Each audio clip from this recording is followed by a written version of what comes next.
Sayre Spartan football as the Williamsburg Yellow Jackets come in with their 3-1 record to take on the 3-2 Sayre Spartans. Angelo Carriero being flanked by Josh Moore here, Kim Price back in the studio. We are excited to bring you another edition of Sayre football, especially here on homecoming night, which is always fun for the high school students here. Always good to get back home after a loss like last week's. Tough one, man. It was, to say the least. For some, not just for those guys on the field, some of us were having problems on the way home. I was going to say, last week we had a guy playing injured in the booth, and you didn't realize it until the next day. Yeah, I might have had a mild concussion last week. I sort of self-diagnosed it.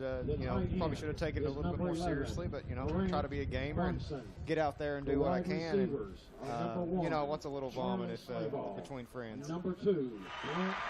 The applause for you. That's right. That's right. That BP gas station in Harlan will never be the same. Came in clutch. But as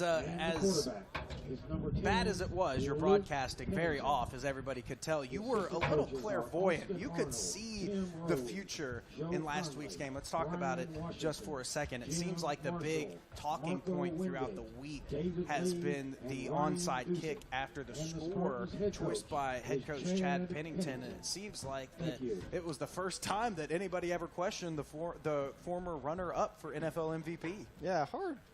Still hard looking back at that, and you'll hear a little bit from Chad in our pregame interview about kind of walking back through it, having him reflect on that decision. But I get it in the moment. It was you kind of don't want to deviate from the game plan, but it just, even watching it in real time, it just felt strange to just give a team the ball at midfield with about 5 minutes left it was. And they'd been running the ball at will in the second half, and so when they can kind of control the pace of that progression from midfield, and only give you put you in a position where you only got 18 seconds left at the end of the game, that's not desirable. No, and it was just kind of a nightmare trying to stop Harlan's lead tailback there in the second half. And it wasn't, that's one of those moments in football that can be demoralizing in game, is when you can't stop the same play being ran over and over. As we say in the video game world, you're spamming the button or spamming the play, and it seems almost like you're cheating. But, in football, you got 11 on 11. Each guy's got the same amount. Yeah, it's just hard to stop. Even felt like Harlan had put in a cheat code, because Sayre up to that point had dictated the terms pretty well of engagement down there in the mountains, but they came out in the second half and proved otherwise. Well, let's get to this week's game, because that is in the rear view. It was an exciting contest, even though it did not end the way that we wanted to. We are back in Lexington. The home field advantage is back into the hands of the Spartans, and they're welcoming in the team that is ranked 10th in Class 1A and RPI. That's out of 30. So they're bringing in a quality football team that has had a lot of close calls throughout their entire season. Williamsburg so far has won 3 games. In those 3 games, they've won them by a combined 4 points. And the only loss that they had was to Sayre. As I think we have the national anthem singer coming in to the box right now. How are you doing? Good, we're doing well. Can't wait to hear what you got going on, because we're about to hop over to Chad's interview. I just wanted real quick to talk about that Williamsburg has averaged, and this is just against teams in Kentucky, because I couldn't pull the Oneida stats as they faced Oneida out of Tennessee.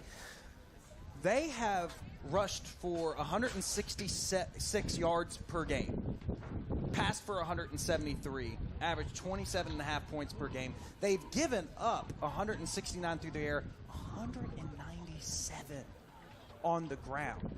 Be interesting to see if Travis Smith and Caden Jones can really get this going. And also, tailback Charlie Slayball last week. Yeah. 4 carries out of the backfield. I could expect this to potentially be a big running game for Sayre tonight. Yeah, Williamsburg very balanced on both sides in terms of what they give up and what they can produce.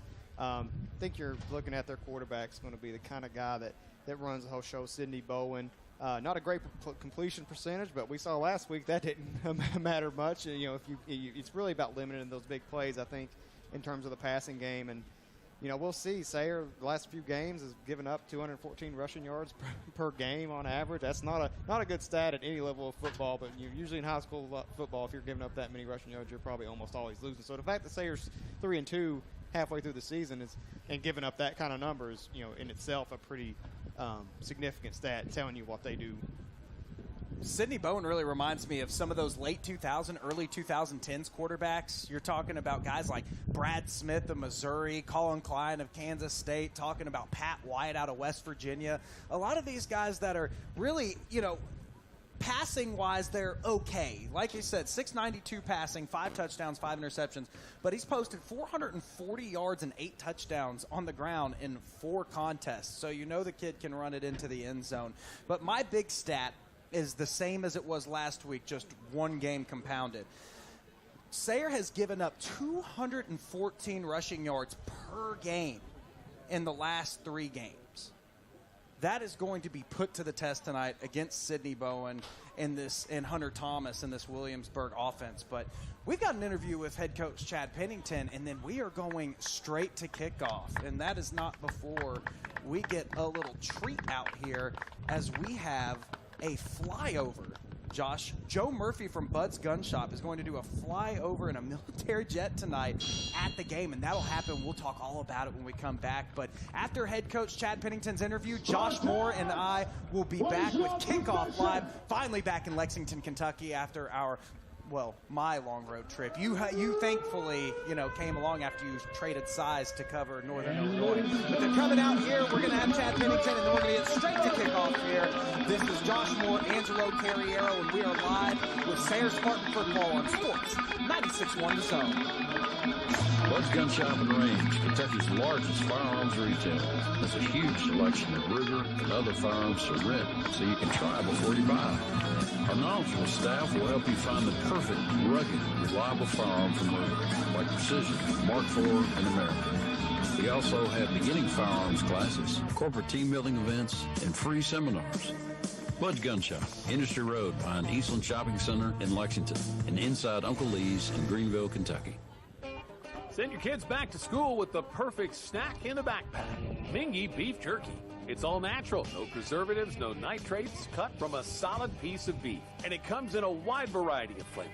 Original, Cajun, garlic and onion, sweet and hot, barbecue. A great snack for the kids. And mom and dad, too. And Mingy Beef Jerky is a big supporter of high school sports in Kentucky. Mingy Beef Jerky and MingyBeefJerky.com. Check them out on Facebook and at Mingy Beef Jerky on Twitter. DV8 Kitchen serves life-changing breakfast and lunch daily. Try the DV Ocho plate, orange marmalade chicken on a warm biscuit, General So tacos, chicken salad, or the best burger in town. Our croissants, cookies, famous cinnamon rolls, and sourdough bread is made fresh daily. Dine in at one of our restaurants on either South Broadway or Midland at 3rd. Order to go, order online, or have us cater your next event. Check us out at dv8kitchen.com. This broadcast is brought to you in part by the Friends of Sayre football program. Sports 96.1 The Zone. Josh Moore here with Chad Pennington again, head coach of the Sayre Spartans. Coming off a tough week down in Harlan, Coach. Their lead back, got the ball in his hands basically the whole second half. I think they had 27 touches, and he had 25 of them in the second half last week, and really just kind of kept moving. It was hard to stop him. What really, happened there in the second half, you think? Well, when you watch Harlan play, they have a great power running game, ISO running game. Very few teams have been able to stop it, including Millsboro and some of the teams you think they could stop it. And so we knew we would struggle with it. That's why we did some things offensively to try to hold on to the ball and create some long drives. Also did some onside kicking to create a short field for them if they did get it. And if they did score, we'd at least get the ball back. And it actually worked really well. We went into halftime up 28-22. With 5 minutes left, we're up 42-38. So it's just one of those games where, you hope you have the ball last. Unfortunately, and we didn't have enough time. Only had 18 seconds left and couldn't do a lot with it. But I felt like we really competed hard and we got better. And there were things in that game that you saw young players really step up and do really, really well, whether it be in the pass game, the run game offensively, and then defensively we had some guys step up and make some plays. So although no one ever likes to lose as a head coach, when you see your team compete like they competed and just took it all the way to the end, there's not much you can be really disappointed about other than just losing. And then trying to find ways to get better as we move forward. I thought the onside kick approach was really interesting, and like you said, led to a lot of success. And in terms of, if you don't get it, you give these guys that you think can run the ball pretty well a shorter field, and you kind of get the ball back faster too. I think that was an interesting way to kind of go into it. But the last kick, have you had a lot of questions about that this week? The going for the onside, or did you kind of weigh, kicking it off there at the end, maybe just take a little bit extra clock off? What was the thinking there? Well, my first thought was just stick with the game plan and continue to onside kick it. Obviously, we didn't get it 10 yards to even have a chance to recover it. But the first thought was to stick with the game plan, onside kick it. If we get it, great. If we don't, then they're on short field, and hopefully, if they do go down and score, we've got enough time to get the ball back. The second thought could be that you do kick it deep, which they had 3 to 4 returners that were capable of taking it back at any time. And so that thought would be, well, if they do get a great return, you're right back where you are. If you onside kick it, that's number one. Number two, if they do return for a touchdown, at least you get the ball back with under 5 minutes left. So it's one of those, I think 6 in one, half dozen the other. And because it didn't turn out the way we thought, then you start to think, well, maybe we should have done it the other way. But I don't know if the result would have been different or not. It would have been interesting to see. I did have that thought in the back of my mind.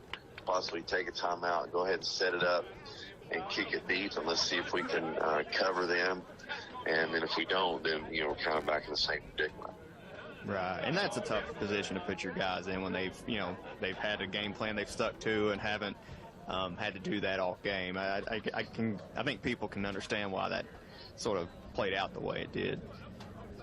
Moving on to this week, Coach, Williamsburg, a team that's played a lot of close games, won a lot of close games, a lot coming off a loss themselves to Somerset on the road. What can you tell us about the Yellow Jackets? Well, you're talking about the 10th ranked team in 1A, and Jerry Heron has always done a great job with his program. Single A program that always has great numbers. They're always sitting around 50 kids. Historically, they like to throw the ball around a lot, flip it around, make plays in space. They typically win their District 8, and a lot of times they're a quarterfinal playoff team. They're a quarterfinal playoff team last year, and so we're getting into the meat of our schedule where we're playing perennial single A powerhouses. So it's a great challenge for us. I think it first starts with and ends with number 14, their quarterback Sidney Bowen. He makes their offense go. He can flip it around. He can run. He's a really deceptive runner. And so as he goes, so does their offense. Defensively, they're unique in that they're kind of a 3-5-3 personnel. I think it's dictated by their front three. Their front three gets a great push. And then their linebackers move well in space and try to corral the football. So for us, I think it's going to be one of those games where we've got to be able to respond to any type of adversity that hits us, whether it be a big play on their side. We've got to be able to respond to that. And we've also, got to make sure that we take care of the football, don't give them a short field, and also try to eliminate that big play. If they're going to go and score, we need to make them go the length of the field. I think with a passing attack, typically, that's much harder to do if you make them earn every yard. And so we've got to be very disciplined in how we attack defensively. Is some of that stuff easier to get into your guys' heads coming off a loss, especially a tough loss, close, where you did have a chance to do something at the end to maybe win that game last week? Josh, each team is different, and what we're finding out about this team is that they are really improving every week. And so that's what we really focus on is, listen, this is really about us. This isn't about who we play. This is about our growth as a team. And we are seeing huge growth. We're seeing players who either haven't played a lot of football or are young in age being asked to play a lot of varsity plays. And that's unique, and especially in single A ball, you got to have young guys be able to step up. But when you have young guys that have to start and carry the brunt of the load for 4 quarters, you're going to see players continually improve, and that's what you want to really work on and focus on. Because sometimes the result may not be there, based upon their youth. So we're excited where we are and where we're going. And I think this week is no different. We're excited about this challenge, and we feel like we can step up and compete with one of the best teams in the state for sure. Last thing this week, Coach, it's time for the Sayre Athletic Spotlight, brought to you by Mingy Beef Jerky. Who would you like to recognize? Well, I'd love to recognize our baseball program, led by Coach Kevin Clary.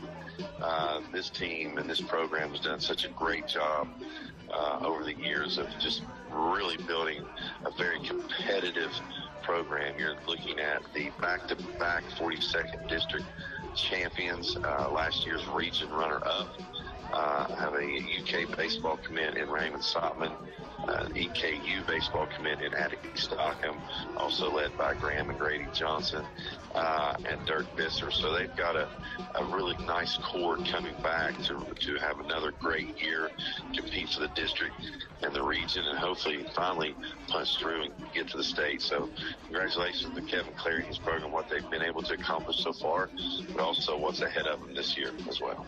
Thank you, Coach. Angelo and I will be In part by the Friends of Sayre football program. And we're back. Sayre Spartan football, Angelo Carriero and Josh Moore here. By the way, go to @JoshMooreHL on Twitter and check out Anna Palumbo's national anthem rendition. She was fantastic tonight. Support our young cheerleaders, singers, a multi-positional athlete, as we will say on this one. But thank you to the officials here at Sayre. They waited for our interview with Chad Pennington to be over before this kickoff. And now Brady Atkins, who we got to talk to before the game. Josh, you and I thought that he was out for the year. Apparently, he had the cleanest knee dislocation that you could have. No ligaments torn, no damage. They popped it back in. Josh, he had a cyst in his knee that he didn't know he had. And now he says his left knee, the one that he dislocated a month ago, feels better than his right knee. Can you believe that? I hear the words knee dislocation, and my knee just starts hurting, Angelo. I'm a little older than Brady out there, but I feel like talk about a blessing. Have something like that happen, and you come out of it, feeling better than you did going in. And he does. He's up getting ready for this kickoff here. We have 48 minutes and possibly more of high school football here in Lexington, Kentucky, under the Friday night lights at the wonderful Sayre Athletic Complex. And before I forget, and I'll tell you what, for the rest of my life, I never will, we had a flyover with military jets, thanks to Joe Murphy from Bud's Gun Shop. Just thank you so much. It was such a cool moment at the end of the anthem that Anna Palumbo did. Again, you can check that out at Josh Moore HL. We got to see them fly over the football field here at Sayre Athletic Complex off of Canebrake Drive. If you're wanting to catch the game, come on down. You go past the LaQuinta Inn down that road, and then on the right, the Sayre Athletic Complex, and you can come. But the stands are pretty full, so if you want to come see this game, you better come now. Got a few empty seats. If everybody that's here at the stadium was sitting in the bleachers, they'd be full. We got a lot of Williamsburg fans kind of piled up on their side. And we want to thank Bud's Gun Shop for being the sponsor of this pregame show. And now we are ready with football as the ball is taken up at the 24-yard line, and it is not returned for much down at the 32-yard line. And the Williamsburg Yellow Jacket offense comes onto the field, led by dual threat maven Sidney Brown. The senior on the year is completing only 46% of his passes, throwing for 692 yards, 5 touchdowns and 5 interceptions. But in 4 games, he has 440 rushing yards and 8 rushing touchdowns. This kid is the definition of a dual threat quarterback. 2 wide receivers to left, 2 to the right, and the handoff is to the right. Decent gain on first down. Hunter Thomas there, the first play for Williamsburg. 2 touchdowns on the year, 194 yards on the ground. He is their second leading rusher behind quarterback Sidney Bowen, so they're trying to get him a little bit of rush here at the beginning of the game. Williamsburg going to left to right on your radio dial if you're listening or watching on the YouTube broadcast, thanks to Sayre. You can hear us on there as well, and just disregard that. You can already see the action. But going left to right on your radio dial, wearing white jerseys, white helmets, orange pants, And the handoff is to the left this time, bouncing to the outside and getting some extra yards down at the 48-yard line. I believe that was the sophomore Griffin Bates. Saw that left side really hurt Sayre last week at the end of that game against Harlan. Really, the whole second half. Hopefully that's something we don't kind of see a repeat here tonight. No, especially on that left side. You definitely don't want to see that, because last week they got absolutely demolished on the left side, or the right side of the defensive line, the left side of the offensive line, and it ended up causing the Spartans to lose a game that they, as much as we can kind of ballyhoo, and there's an injury on the field, so we are taking a moment for that. As much as we can ballyhoo about how certain calls went certain ways, coaching decisions, plays that were made, they were in it to the last moment. Until the pick six that ended the game, they were on a drive that could have won them the football game. They were, and that's the thing that really makes that decision and some of the stuff that transpired over the second half even eat at you more, because that would have been a good win. And you on the road, and it gets out of they sort of have you overpowered, and you still had a chance to win there. Shotgun again, 2 wide receivers to the left, 2 to the right. Bowen drops back and he darts one out to the left side, and that is going to be a first down for the Yellow Jackets. Injured player a minute ago was Griffin Bates,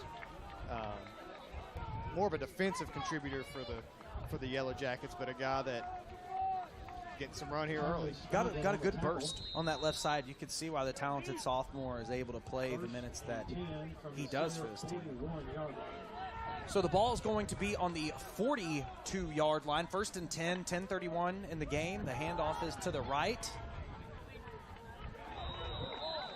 Somebody was just completely flattened by Zach Bowen on the line. So a Sidney Bowen and a Zach Bowen over there. He's been the star of the game so far. That was a pancake good enough to put syrup on it. On the tackle. More of a waffle guy. 2nd and 6. That's 2nd and 6. No score here in the game. First drive. Bowen passes out and it's deflected. A couple Spartans in there on that. 3rd and 6. I think it might have been Travis Smith that got the tip.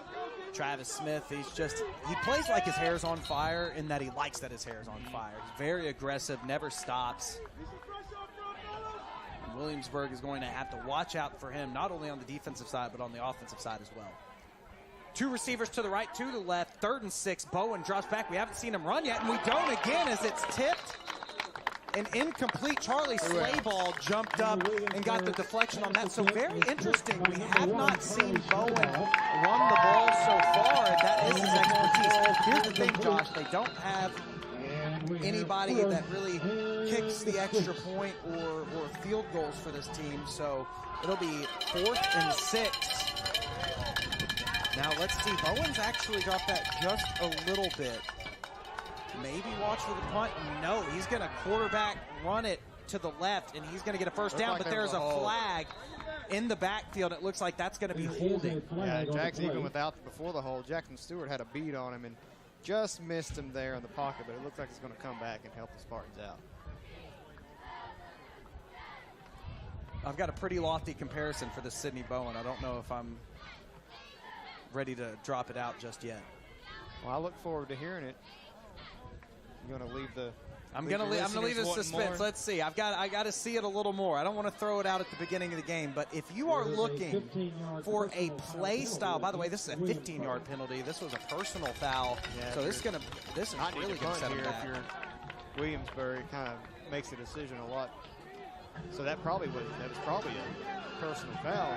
It was a personal foul. Yep, for the 15 yards. So the punt unit does come on. Good start. This is what you want to see, coming off the way that they got kind of bruised and battered there at the end of that game in Harlan. You wanted to see them come out and really, get a stop. Just any kind of stop, whether it's via interception or, doing something like this. And the punt is off by Bowen. And the electric Brock Kaufman is going to return it from the 10-yard line. He's running up the right sideline, and he is met by a couple of defenders. He's going to be stopped around the 30-yard line. And this is going to bring out our first look at the Sayre Spartan offense, led by sophomore quarterback Luke Pennington. About about where they would have been almost if they'd had to gotten that stop there a minute First ago. and 10 Sayre. But you love that you forced the punt instead of gambled, because that was a first down by Bowen. And the Sayre quarterback is number So you'll 10. have to wait on my comparison for old Sidney Bowen here in just a little bit. But not a stretch to say a comparison that many are going to see in this young quarterback is his father, Chad Pennington, and kind of having that expectation, but paving his own way, paving his own road as the quarterback here at Sayre. One wide receiver to each side, two to the left in close, and now there's a bunch of motion. And it looks like that we are going to get a timeout by Sayre, so we are going to take a 30-second timeout. We'll be back in moments. 9:34 left, no score in the game here in the first quarter. This is Angelo Carriero and Josh Moore, Sayre Spartan Football Sports, 96.1 Zone. Send your kids back to school with the perfect snack in the backpack. Mingy beef jerky. It's all natural, no preservatives, no nitrates, cut from a solid piece of beef. And it comes in a wide variety. Original, Cajun, garlic and onion, sweet and hot, I just tell people, I don't really invest, I don't really marinate on it. Mingy Beef Jerky is a big supporter of high school sports in Kentucky. Mingy Beef Jerky and MingyBeefJerky.com. Check them out on Facebook and Mingy Beef I thought Jerky on it looked like they Twitter. almost had three backs in the backfield. We are back here on Sayre Spartan Football. And forget also that we are live here in the in-between. So we gotta remind me of that there, Josh Moore. We are very NSFW off the mic, but here on the mic we are angels. That is No, we're just talking football on the. Yeah, that time we were talking football. Yep. Kim, our producer back in the studio, has seen me on worse days, so we got to make sure to keep it clean for the high schoolers at home. But we do have kind of the same setup. It looks like around two players in the backfield. Now we have a motion, and it's going to be in Brock Kaufman's hands, and it is going to go nowhere. Had a little bit of a hole there, and he just kind of cut back inside or back to the outside instead, and met a couple of defenders who were ready to hit him. 9:18 and counting. No score in the game here in the first quarter. Sayre tries to regroup after the 1-yard loss. Owen Murphy comes into the game. Coming off the field, it's Eli Greer. Yeah, we were talking about the offensive line and some stuff there in between the segments. And wide receiver closed in on the left side. Another one out wide. They are going to give it to Travis Smith, and Travis Smith is going to angle out to the sideline. It looks like he got close to a first down. I believe he's going to be about a yard short. Let's see where the officials spot the ball. Ben Matheny for Sayre, one of the starting guards, he was a late scratch for this game. So you've got another sophomore out there for Sayre, and Kamen Peebler, who's had to step up and for this team that's full of those young guys. And again, it's kind of like we're in a different universe up here in the press box, and the way the times that angles go. I thought that it was closer to that 40-yard line. It is going to be a 3rd and 6. Or about a 3rd and 5. Let's say 3rd and 5 on this one. The ball is at the 39-yard line. First down marker looks to be at about the 44. Sayre going right to left on your radio dial on offense. The ball is nearest to you on the hash mark as Pennington's going to drop back. He's going to unload. He's going to get it to Slayball, and Slayball gets the catch. It's going to be a first down. Hard to tackle. Slayball has kind of not had the volume we were used to seeing in the first couple of weeks, but they get him involved early here. Yeah, he's been, had a few touches out of the backfield last week. That was kind of interesting seeing him be more of a runner than a receiver. But I think it's clear he's really, especially in those pockets there in the middle of the zone, he's like just really eats up a lot of room and has a lot of guys trailing to it. He's just a hard guy to cover. He's great as a run after the catch guy. You're thinking about slot receivers like Wes Welker, or you're talking about dual threat running backs like Christian McCaffrey. At his greatest, he kind of looks like a Cooper Kupp like type. You see that kind of run after the catch ability with him. As it's going to be a swing pass, little bubble screen out to Kaufman. Kaufman makes one man miss. He's going to cut back inside, and he's got himself an extra about 10 yards as he's going to be down around the 30-yard line. They're going to give it to him at the 29. Yeah, Nate Gooden for Williamsburg tried to drag him down by the jersey. He just kind of carried him with him. Yeah, he kind of almost looked like he was crumpling there at first. That's almost as bad as a horse collar, but not as bad. Yeah, no. But still, that got to hurt the back a little bit. Yeah, no, I can feel like going back to the knee pain. I can feel that in my back. You're like an old rocking chair, aren't you? I think Brock can handle it a little better than I could have. I think so, too. We are at the 29-yard line as the Spartans are knocking on the door of the red zone. Travis Smith comes in motion. Don't see this very often. Slayball's in the backfield, and he's going to take the carry on the right side, and he's going to get him to about the 23-yard line. Just talked about that last week, seeing that a little bit from Slayball down in Harlan, and great gain there on first down. 7:23 and counting, no score in the game. I actually think that as great as he was at receiver, the way the last couple weeks have gone, if he's not getting open or you can't really have him free up that space, or Kaufman's kind of the guy you want to feed the ball, putting Slayball in the backfield, I'm not joking when I say he's like Christian McCaffrey. He runs a lot like he did at Stanford. That Stanford Christian McCaffrey style. 2 wide receivers to the right, 2 to the left, back in the backfield. It's going to be fired out to the far side, and that's Murphy, and the speedster is going to get a first down. It's one of the easiest first down catches I think I've seen Sayre since I've been covering. Just sitting out there where he needs to be and just waiting on it to fall into his hands. And remember, Murphy turned a play kind of last week where he had a little hook play. He came back and got the ball. He had an ISO on a corner against Harlan and just ran around the corner into the end zone for a touchdown. His only catch of the game, but Matt. I think Murphy's, you're seeing him be featured a little bit more as we get through the season. Just a good, smart route runner. 2 wide receivers to the left. Way out to the left is Jackson Stewart. In the slot, Brock Kaufman, 2 wide receivers to the right. Smith's back in the backfield, and they're just going to feed it to Kaufman. Kaufman's going to take a hit, but he's going to get him down to about the 9-yard line. We're seeing that speed already. You know, we were talking to some people early in the game, or before the game started. Speed's really going to be Sayre's advantage. It's going to be their advantage against a lot of teams, but especially this group, you can tell it's more of a kind of like Harlan, that size and mountain mentality versus the speed and a little bit more of the skill positions, and I think you're seeing that early on here. Sayre just has a lot of weapons that Williamsburg has to figure out on the fly how to deal with. And Williamsburg doesn't have a Will Austin type, because Harlan did have a couple of athletes out there. It looks like Williamsburg's kind of bereft of them. So we have a man coming out in motion, and that's Slayball, and Pennington's going to look to get it to him quickly, and he had the corner fooled for a second, but he broke and was able to break up the pass. Incomplete. So that is going to lead to a third and 4. And about 4. We are close to the 10-yard, where the ball's about on the 9, but they can still get a first down and move the chains without it being a touchdown. Well, they have it marked at the 10. But, yeah, it looks like it's barely there at the 10. It looks like it's on the 9. I don't even see the ball on the 10-yard line. 2 wide receivers lined up to the right. 2 bunched up close to the left tackle on the left. It looks like Smith is in the backfield. Pennington looking over to the sideline. I think he's waiting to get the ball snapped. He does. He rolls out to the right. He's looking for a man, and there's separation on that side, and it's a touchdown for Sayre. Put 6 up on the board. Murphy got him the last first down they needed to get over there. Now he's got 6 to show for it. Josh Moore hit you with a body as it was 3 catches, 2 touchdowns in the last 2 games. Owen Murphy on homecoming blows a kiss out to the crowd. It seems like maybe he has a little bit of love in his life over there, and they're going to be excited after that 6-point touchdown conversion. And the extra point is up, and it's good for Brady Atkins. We're going to take 30 seconds here. 5:34 left here in the first quarter. Sayre strikes first, 7 to Williamsburg's 0. Angelo Carriero, Josh Moore, Sayre Spartan Football Sports 96.1 The Zone.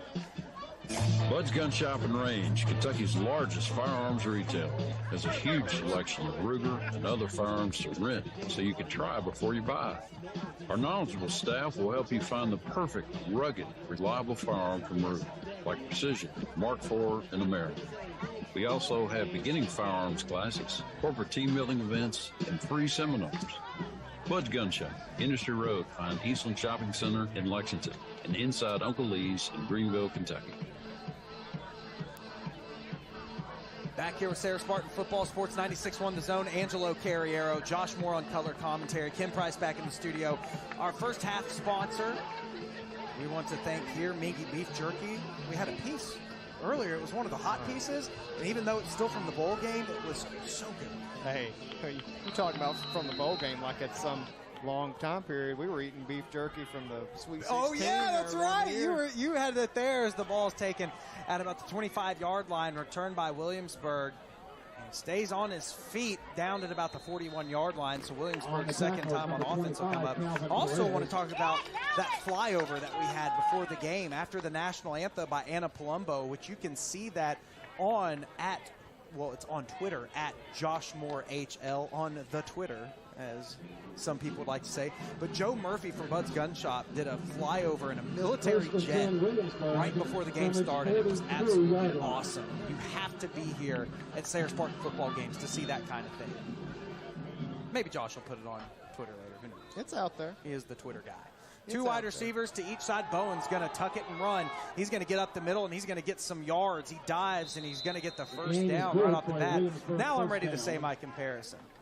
There is another native Kentuckian that was a little hefty, that could throw the ball, and he could definitely run the ball.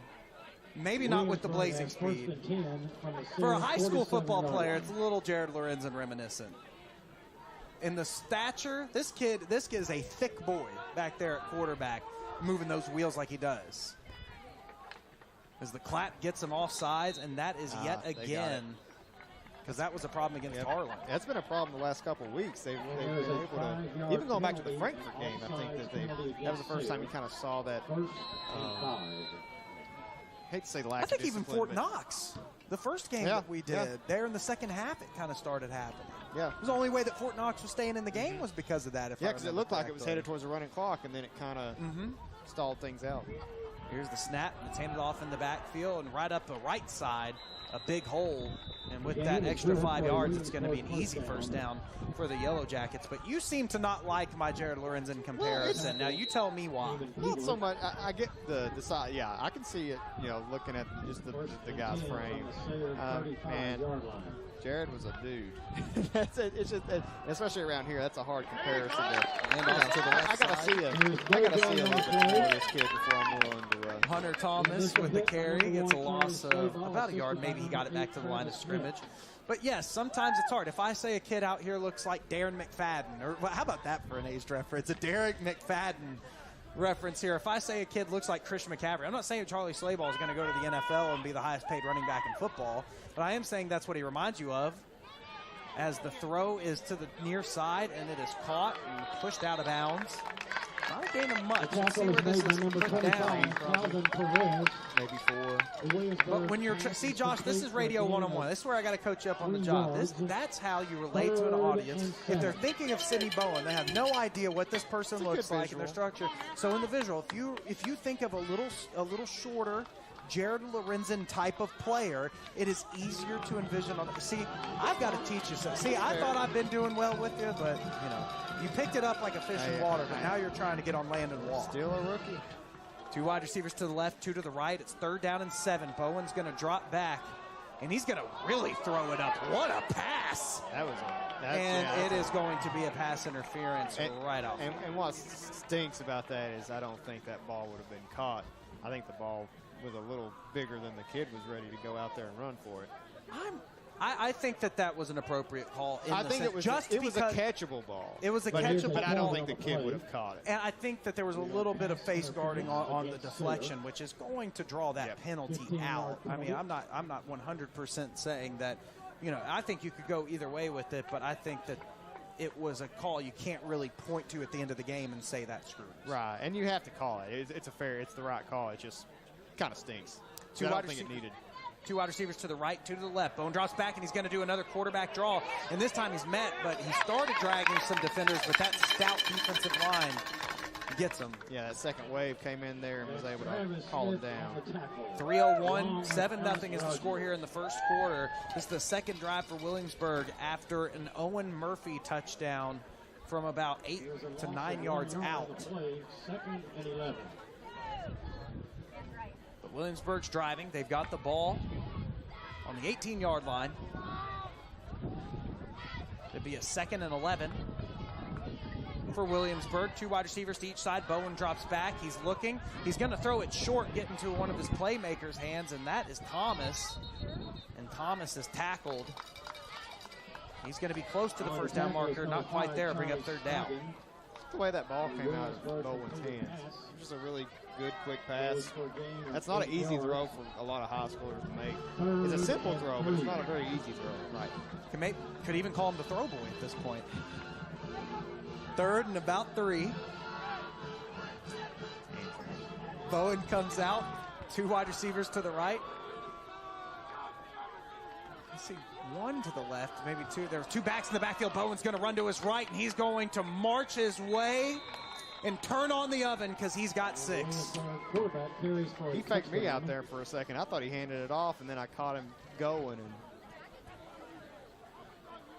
impressive run by the senior from Williamsburg. It's going to put 6 points up on the board for the Yellow Jackets. Williamsburg has kicked 5 extra points from 3 different players this year. They are 0 for 5. That's on point after attempts. And that is why you see the 2-point conversion unit come out onto the field. They're bunched in close yet again. Bowen's going to run it to the left this time, and Bowen's going to go untouched into the end zone. That's going to give Williamsburg the lead. 8-7 with 2:20 left here in the first quarter. So after a really good defensive stand by Sayre on the first possession of Williamsburg, the second one, they kind of were able to really nickel and dime their way down the field for 6 points, and now the 2-point conversion. Yeah, and you saw there just really the strength of Bowen and how having a guy like that back in the backfield just makes a difference. You know, and that was something last week at Harlan going in, you thought the quarterback couldn't really do a lot, and that proved not to be the case at all. You know, he wasn't like Bowen. Bowen's clearly more involved in what they're doing. Yeah. But he made the big throws when he needed them to extend drives for Harlan. Here you got a guy who is doing that with his legs and his arm pretty efficiently. And the stats don't say it necessarily, but it looks like he's good at kind of picking his spots when to throw and when to take off. I also think that with Bowen's 46% completion percentage, it really doesn't seem like he is that type of quarterback. 5 touchdowns, 5 interceptions. It doesn't seem that way when you read the stats, but I think throwing the ball early on, he seems more than capable. And this is why when they were talking about it and talking about how this kid is everything for them, he's proven as the onside kick now towards Sayre. It's going to be down at the 45-yard line. Williamsburg trying to pull a little bit out of Sayre's playbook from last week against Harlan. By number 22, Walt Cole. But that'll give ideal field positioning, 45-yard line, still in Sayre territory, but close to midfield. 2:18 left here. 8-7, Williamsburg just took the lead after 2 Sidney Bowen runs, 1 for a touchdown and 1 for a 2-point conversion. Luke Pennington brings his offense back onto the field for a second time. They scored a touchdown on the first drive. Let's see what they do to follow that up. And comes in motion, close to the line. It's going to be a handoff in the backfield.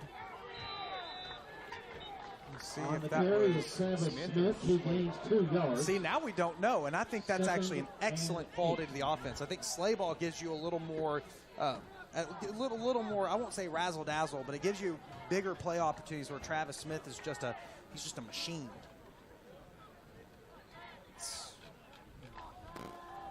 Grant Barnston will come off the field. Murphy, Slayball, a little Kaufman. bit of confusion out here for Williamsburg on defense. It's a time to strike right now as Kaufman comes in motion. They're going to give him a little jump pass. Now Kaufman's going to get to that left side. And Murphy couldn't sustain his block, but that does not matter as Kaufman is going to get the first down. We're going to go down to about the 42-yard line, maybe the 43. That will be a first down for the Spartans. Got the impression that Williamsburg kind of knew what was getting ready to happen, but they didn't have enough time to really get it through to their guys what was getting ready to happen. Well, sometimes it doesn't even matter what's getting ready to happen because Brock Kaufman's kind of a cheat code when he's out there on the football field. Yeah, talk about a guy that can just do whatever you want to with the football. Sayre, right to left on your radio dial offensively. Ball's nearest to you on the radio dial on the left hash mark. 2 wide receivers to the right. Got 2 to the left bunched up. Back to the right of Pennington. It's going to be a handoff to Smith, and Smith is going to beeline. And he's going to get through! He's going to 25, 30, 40, 45, and that is a touchdown. Travis Smith scores. Yet again, 2 yards. And that's where This is how you win if you're Sayre. If you can't stop them, if you're going to have a hard time again with a quarterback who's kind of pick you apart, both ways, just keep running, keep scoring. And use your speed to your advantage. You saw it there with Smith. Got that just real one quick walk there. Really didn't have a whole lot going on that left side. Just kind of took off. Atkins gets his kickoff, and it's good. Extra point's good. 14-8. Sayre leads with 57 seconds left here in the first quarter. We're going to take a 30-second break with them. We'll be back. Sayre Spartan football. Angelo Carriero, Josh Moore, Sports 96.1 The Zone. Bod Pizza is the hot new fast casual restaurant where you and your friends can enjoy your very own artisan-style wood-fired pizzas. Made on demand, individually sized, handcrafted hot out of the wood-fired oven. Cheese, yes please. Oregano, no thanks. Select from 40 toppings, 8 sauces, and 8 dressings. Choose one or choose them all. Any toppings, one price. Add a custom salad, hand-spun milkshake, house-made iced tea or lemonade, or a local craft beer or wine. You don't have to like the same pizza. Bod Pizza is what you make it. Visit Mod at our Hamburg or Tate's Creek Center locations. Sayre Spartan football here on Sports 96.1 The Zone. Angelo Carriero and Josh Moore. Sayre just scoring, taking the lead, 14-8. 2 drives, 2 touchdowns. And Josh, I just want to get to this point. Seemed like Sayre really started getting things going at the second half of Harlan. Looks like it's kind of carried over as there's a drive squib kick that they look like they're going to return at the 10-yard line. Should be good coverage as the returner's trying to make some decisions, and the business decisions kind of just goes to the ground. Well, it ended up being a pretty good net on that return based on where he picked up the ball. It looked like he could have been pinned inside the 10 there for a minute. But he didn't have a lot of room to run once he got a little bit past there. First half brought to you by Mingy's Beef Jerky. And I would be remiss if I didn't remind you that Joe Murphy from Bud's Gunshot did a military jet flyover before the game. You can actually hear Anna Palumbo on @JoshMooreHL on Twitter, her rendition of the national anthem. But that flyover was absolutely awesome, and you've got to be here at Sayre Athletic Complex to witness things like that. As the throw boy goes to the left, he kind of drops it off, and it's going to be a first down. Bowen with the completion out to his receiver.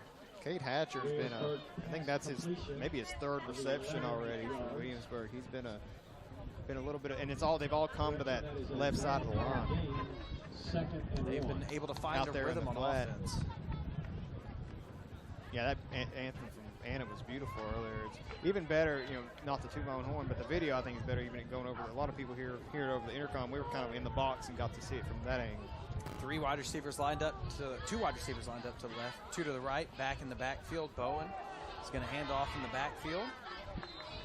And that's going to be Thomas for a run of only a couple, but good enough for the first down. And I believe that first down will likely carry us into the second quarter. Along with Chase Butler. As the clock counts down, we're going to switch sides of the field. When we come back, we are going to have second quarter action here. First half brought to you by Mingy Beef Jerky. We'll be back in a minute and a half. It's 14-8, Sayre leads. Sayre Spartan football, Angelo Carriero, Josh Moore, Sports 96.1 The Zone. DV8 Kitchen serves life-changing breakfast and lunch daily. Try the DV Ocho plate, orange marmalade chicken on a warm biscuit, General So tacos, chicken salad, or the best burger in town. Our croissants, cookies, famous cinnamon rolls, and sourdough bread is made fresh daily. Dine in at one of our restaurants on either South Broadway or Midland at 3rd. Order to go, order online, or have us cater your next event. Check us out at dv8kitchen.com. Bod Pizza is the hot new fast casual restaurant where you and your friends can enjoy your very own artisan-style wood-fired pizzas. Made on demand, individually sized, handcrafted hot out of the wood-fired oven. Cheese, yes please. Oregano, no thanks. Select from 40 toppings, 8 sauces, and 8 dressings. Choose one or choose them all. Any toppings, one price. Add a custom salad, hand-spun milkshake, house-made iced tea or lemonade, or a local craft beer or wine. You don't have to like the same pizza. Bod Pizza is what you make it. Visit Mod at our Hamburg or Tate's Creek Center location. This broadcast is brought to you in part by the Friends of Sayre football program. We are back here. Sayre Spartan football, Angelo Carriero and Josh Moore on Sports 96.1 The Zone. 14-8, Sayre leads. They've been able to score on the first 2 offensive possessions that they've had. Tell me some of your general thoughts of the first quarter. Looks a lot like last week, Angelo. Towards the end of that game, it was a lot of trading back, points back and forth. Had the feeling there by the end of that one, Harlan, that it was going to be last person with the ball would win. Unfortunately for Sayre, that didn't end up being the case. As we have 2 wide receivers to the left, 2 to the right, back in the backfield, try to get them off sides. Handoff is to Thomas, and Thomas is going to go. Not getting much gain there on first down. The second down. Continue, Josh. Yeah, but so it ended up being the case really for Sayre, but for all intents and purposes, they didn't really have the ball last. You get the ball with 18 seconds left at midfield. It's hard, or not even midfield. It's hard to really do anything. Luke Pennington comes off the field. Kind of reaching to his back. I think he maybe had a shoulder pad strap come off. Another 2 wide receivers set to each side. Back in the backfield. Bowen's going to drop back, and now he's going to start scrambling. He wants to run the ball, but Sayre was ready for it, and he's not going to get as much as he wanted. That's the best coverage they've had on Bowen when he comes out of the pocket and starts scrambling. Just had a lot of defenders there in the middle ready to meet him. It'll be third down and about 4. 11:08 here in the second quarter. 14-8, Sayre leads. Angelo Carriero and Josh Moore on color commentary. His former Lexington Herald lead high school sports writer and UK football beat writer. 2 wide receivers to the left, 2 to the right. Back to the right of Bowen. Bowen drops back, and he's going to uncork it, and it's going to be way overhead. They're going to throw a flag, and it looked like that there was initiation by Cooper Pruitt. I said that one earlier that they threw. It was the right call, and the ball probably wouldn't have been caught by the receiver. That one definitely wouldn't have been caught. It wouldn't have been caught. Not only would it not have been caught, I don't think that the Spartan really made contact as much as Pruitt was the one to make contact on that play. Situation there, they kind of just got tangled up. Yeah, I don't agree with that call. I do believe that was an egregious call. It's going to give Williamsburg the first down. Yeah, that's a bummer of a call for Sayre. You kind of did the right thing there, and you just kind of got the raw end of the deal. They're looking to capitalize here. 1 wide receiver to the left, 3 to the right. It's going to be a handoff to Thomas, and Thomas is going to make his way. Oh, maybe that. Yes, it was. Thomas on the carry. Was made by number 62, Nick Willis, also number 13, Jackson Stewart. So we are going to have second down and short. Second down and about 2, maybe 3. 10-20 and counting, 14-8. Sayre leads. Sayre scored on both of their possessions. Williamsburg scored on their second one, was forced to punt in their first one. This is their 3rd possession. 2 wide receivers each side, back to the left of Bowen this time. It's going to be handoff to Thomas. Thomas getting some workload, but it's going to be short of the first down mark, so we're going to get about a 3rd and 1 here. But this is easily 4-down territory for the Yellow Jackets. Absolutely, yeah. They don't have, you're in that no man's land in high school where you definitely don't punt. You don't have a kicker, clearly. So there's no game go for it. 3rd and 2.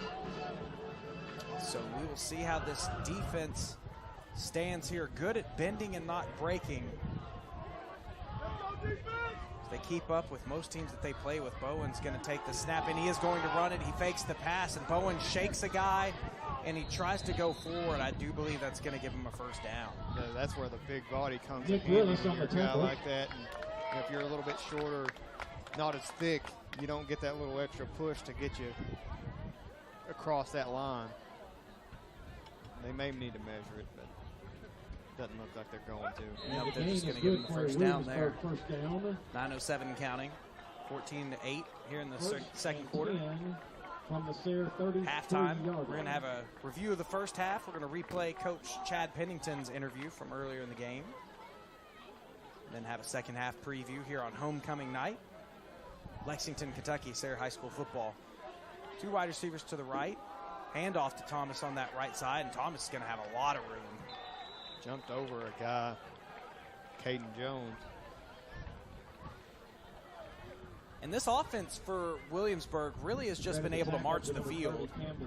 And that's how it's been the last 2 drives. Gain of 9 yards on the play. And they're just getting into some rhythm. And it'll be interesting to see if Sayre can find a way to kind of break them off of it.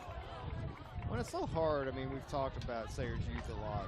It's just, it's easier to get things going on offense when you're a younger guy than it is defense, and I think you're seeing that. 3 wide receivers to the right, 1 to the left. Bowen's going to look to left. He pump fakes, and Kaufman's going to be on the trail, and it was overthrown. It was interesting. Kaufman didn't really get caught up on the fake necessarily. His eyes were on it, but it looked like that maybe he paused for a second. The catch-up speed there would have maybe given up that if it wasn't for the overthrow. Yeah, if it was on point, that's a touchdown for Williamsburg. Lucky it sailed probably 10 yards out of bounds. So it'll bring up a 3rd and 1. You were talking about Jared Lorenzen earlier. He does have an arm. He does have Bowen does. Very strong, very shifty too on these runs. And he's going to take a straight quarterback power, and he's going to get more than a first down here. He's had to get dragged down inside the 10-yard line. Williamsburg carry is good for first down. It's a wonder you don't see more quarterbacks like him across, especially at this level. Just these, because a lot of these little high schools across the state have big dudes that could probably play, offensive linemen who at one time probably played running back or receiver or something.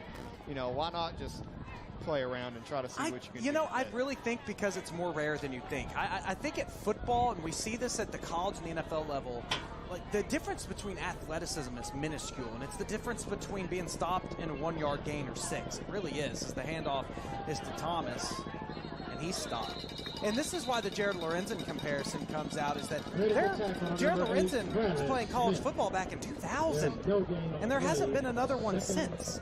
Yeah, you would think, especially around here, you would see, just because there's that model that it worked, Now, granted, he played for one of the premier programs in the state. He did. Had a lot of talent around him. He did. But it's just one of those things. Jay-Z has a famous line. He said, "Oh, you made Hove? Okay, so make another Hove." And sometimes you just can't. And that's why Sidney Bowen, dynamic dual threat quarterback, especially at his size, he's running it to the right, can make men miss and then has the power to stiff arm him. He tries to rise, and he's going to be stopped at about the 1-yard line. 4th and 1. I believe it's going to bring 3rd and goal from the 1. Well, I thought we were looking at 3rd and goal there on that last trip. I'm sorry. I'll forgive you this time, Josh Moore. As we have a 3rd and 1. Clock counting. 6:15, 14-8. Sayre leads, but 1 yard separates Sidney Bowen in this Yellow Jacket offense from tying up the game. Bowen takes a snap. He's going to quarterback power, and he's going to walk through yet again. Touchdown, Williamsburg. Hard to stop that. You kind of knew what was coming, but what can you do?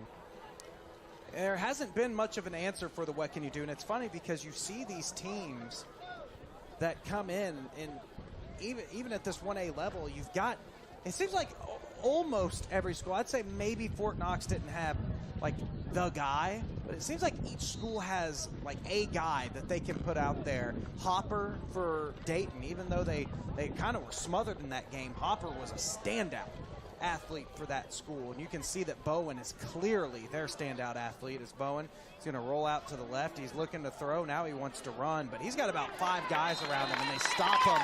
So the Sayre stops him, and it'll stay a tie game, 14-14. Big stop there. Obviously, know they're going for 2 every time. It looked like he was going to roll. Looked like he was going to get there. Honestly, thought he was going to walk right in, but Troy kind of came down and met him right at the last minute. There were about 5 guys there ready for him. Probably been better off throwing it, but Sayre's able to get the stop. It's going to be a tie game, 14-14. Sayre scored on their last 2 possessions. Can they make it 3 in a row? We'll find out right out of the bin here. It's Angelo Carriero, Josh Moore, Sayre Spartan Football Sports, 96.1 Zone. Every Friday night, you catch all of the Sayre Spartan. Winner's Circle Trailer Sales and Service is proud to sponsor Sayre football. Carrying high-quality brands like 4-Star, Corn Pro, Wells Cargo, and Adam Trailers. Winner's Circle Trailers is in the heart of horse country, committed to serving customers nationwide with new and used horse trailers, and their #1 priority is customer satisfaction. Call our team for your next trailer. We offer financing and accept trade-ins. Winner's Circle Trailer Sales and Service, 3 miles from the Kentucky Horse Park, off I-75, close to I-64.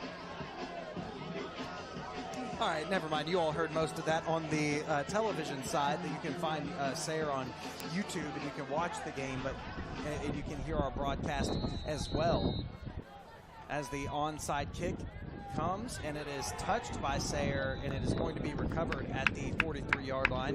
You heard our conversation of Josh. Josh last week played injured on the color commentary broadcast because he apparently hit his head early at work that day, and it was so bad that he'd forgotten about it, and then realized the next day maybe why he was so off kilter was because of that. I have a headache, and I don't get headaches. I go long stretches without getting them, so this is kind of rare for me. And you were saying that you would help me out, but honestly, this is about the best broadcast that I've done on play-by-play. So if that's the case, I need to hit my head before every single broadcast so I can actually sound halfway decent. If I had to listen to your voice all day, Angelo, I might would have a headache, but, you know. Luke Pennington comes out onto the field. That's my supporting cast here, Josh Moore.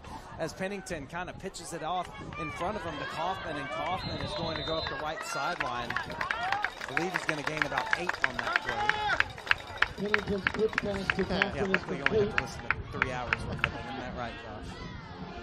Had a ball bounce off the helmet here. That was fun. I definitely wasn't laughing at He gains Angelo's 10 yards on the play. Good for a Sayre first down. That is state-renowned sports writer Josh Moore, formerly of the Herald Leader. Number 1 in our hearts, though. Most of our hearts, anyways. Ball is on the 47-yard line. Clock stops with the out-of-bounds play. 5:54 left here in the first half. And it comes in motion. I'm not sure if he was set, but they're going to call a false start on that. That was Walt Coles in motion, but I don't think it was on him if it was a false start. 1st and 15.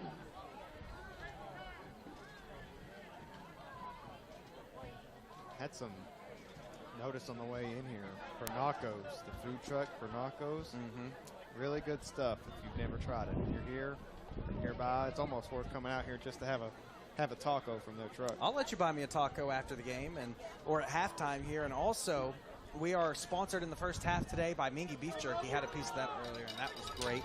And Joe Murphy of Bud's Gun Shop did a military jet flyover of the Sayre Athletic Complex. It was amazing. Slayball comes in motion after the false start penalty. Slayball's going to get that yardage and more. It'll be second down and about 6. Best way to get it back, give it to your horse. The pitch pass from Pennington is complete to Charlie Slayball. Slayball, I've really liked to see him the last couple of weeks, the way he's been getting carries out of this backfield. Second coming and off. 5. He does tend to take play. Well, he plays both sides of the ball. He is their leading tackler on the year with 34 tackles, 2 tackles for loss, and a sack. Looks like Slayball was almost maybe throwing up over there. Or was trying to. I'm not sure. Maybe it's just, no, I think maybe it was bending over and stretching. The action looked like it. Coles comes in motion again. Last time it was a false start. This time it is not. Smith's going to get the carry up the middle. And Smith's able to get that extra yard, but it's not going to be a first down. We're looking at a 3rd and short for the Spartan offense. Carries for a 3-yard gain. Talking about 2-down territory, or 4-down territory. 3rd and 2. Definitely think that would be the case here for Sayre. This is the gray area. Yeah, for them, I mean, they have the kicker, but you'd be looking at a 55-yarder, maybe a little longer than that. I don't know what Brady's good, but I don't think he's a 55-yarder type. I think a 45-yarder type, he's got it, but not 55. So this is a gray area, 4-down territory. Pennington's going to be alone in the backfield. Slayball comes in motion. Oh, no, there's a man right next to him. Couldn't see from this angle, and it's Smith. And Smith is patting it. Extra 5 yards on the play. The result is good for a first down. Sometimes you just take what you need. Again, these press box angles can be something. Smith was perfectly hidden next to Luke Pennington there in the backfield. So when the handoff happened, I was about as surprised as the defense looked on that one. We did the old handoff, the self handoff. What it looked like to Angelo for a minute. We're under 4 minutes here from the Sayre Athletic Complex. Sayre and Williamsburg all knotted up at 14 apiece. Halftime coming up. We're going to have a first half review and hear from Coach Chad Pennington again. As it looks like Slayball gets the carry up the middle that time. That was quite an exchange. Looked like Luke took that low snap and just flicked it to Slayball. See a handoff like that. Look at the flick of that wrist as it is a gain of about 2. So it'll be 2nd and 8. Really surprised they got anything out of that, because that could have been. You know, we've seen some snap issues here with Sayre over the last few weeks. I think that's a case where that could have went awry. Well, you know what they say, when you have a one-horse open sleigh ball, that's just kind of how it goes when you give them the rock. You could have thought that was a Christmas gift, the way that he was delivering that to the Williamsburg defense. But it's 2nd and 8. Man comes in motion. That man's Slayball, and they're going to kind of throw it out to him. And Slayball's going to make one man miss, protects the ball, and he's going to get extra yards. This is Charlie Slayball right there, being the man that we've known him to be in the early part of the season. Punt notwithstanding, that was a great play. To number 1, Charlie Slayball. Just made the most of what he had there. He gains 10 yards on the play. What pun do you mean? Good for a I love puns, Angelo, but Christmas puns. I'm already in the Halloween and Christmas mood. No, you're in Walmart selling Christmas trees before Halloween. Is that where we're at in this process? That's where I would be at right now if I wasn't here. I would be helping pushing the Christmas narrative. Men are off balance, so Kaufman's going to get it on the other side. And if he can find some room, he might take this to the house. He gets over to the sideline, and he's making more men miss. A ton of flags come over now, so let's see if this takes this play back. Yeah, hard to see from where we're sitting what transpired there on the outside. There is a flag on the play. Sayre's usually at any time that's against the offense, but for some reason it just feels like at that angle, and it is going to be looks like a holding call against Sayre. But that should still set up Sayre pretty decently. He got far down the field. I don't see where the other first down marker is, though. There it is. So it'll probably be about a 2nd and, 5? No, they're going to call that I'm sorry, not a 2nd, obviously, with this. It's going to be about a 1st and 7.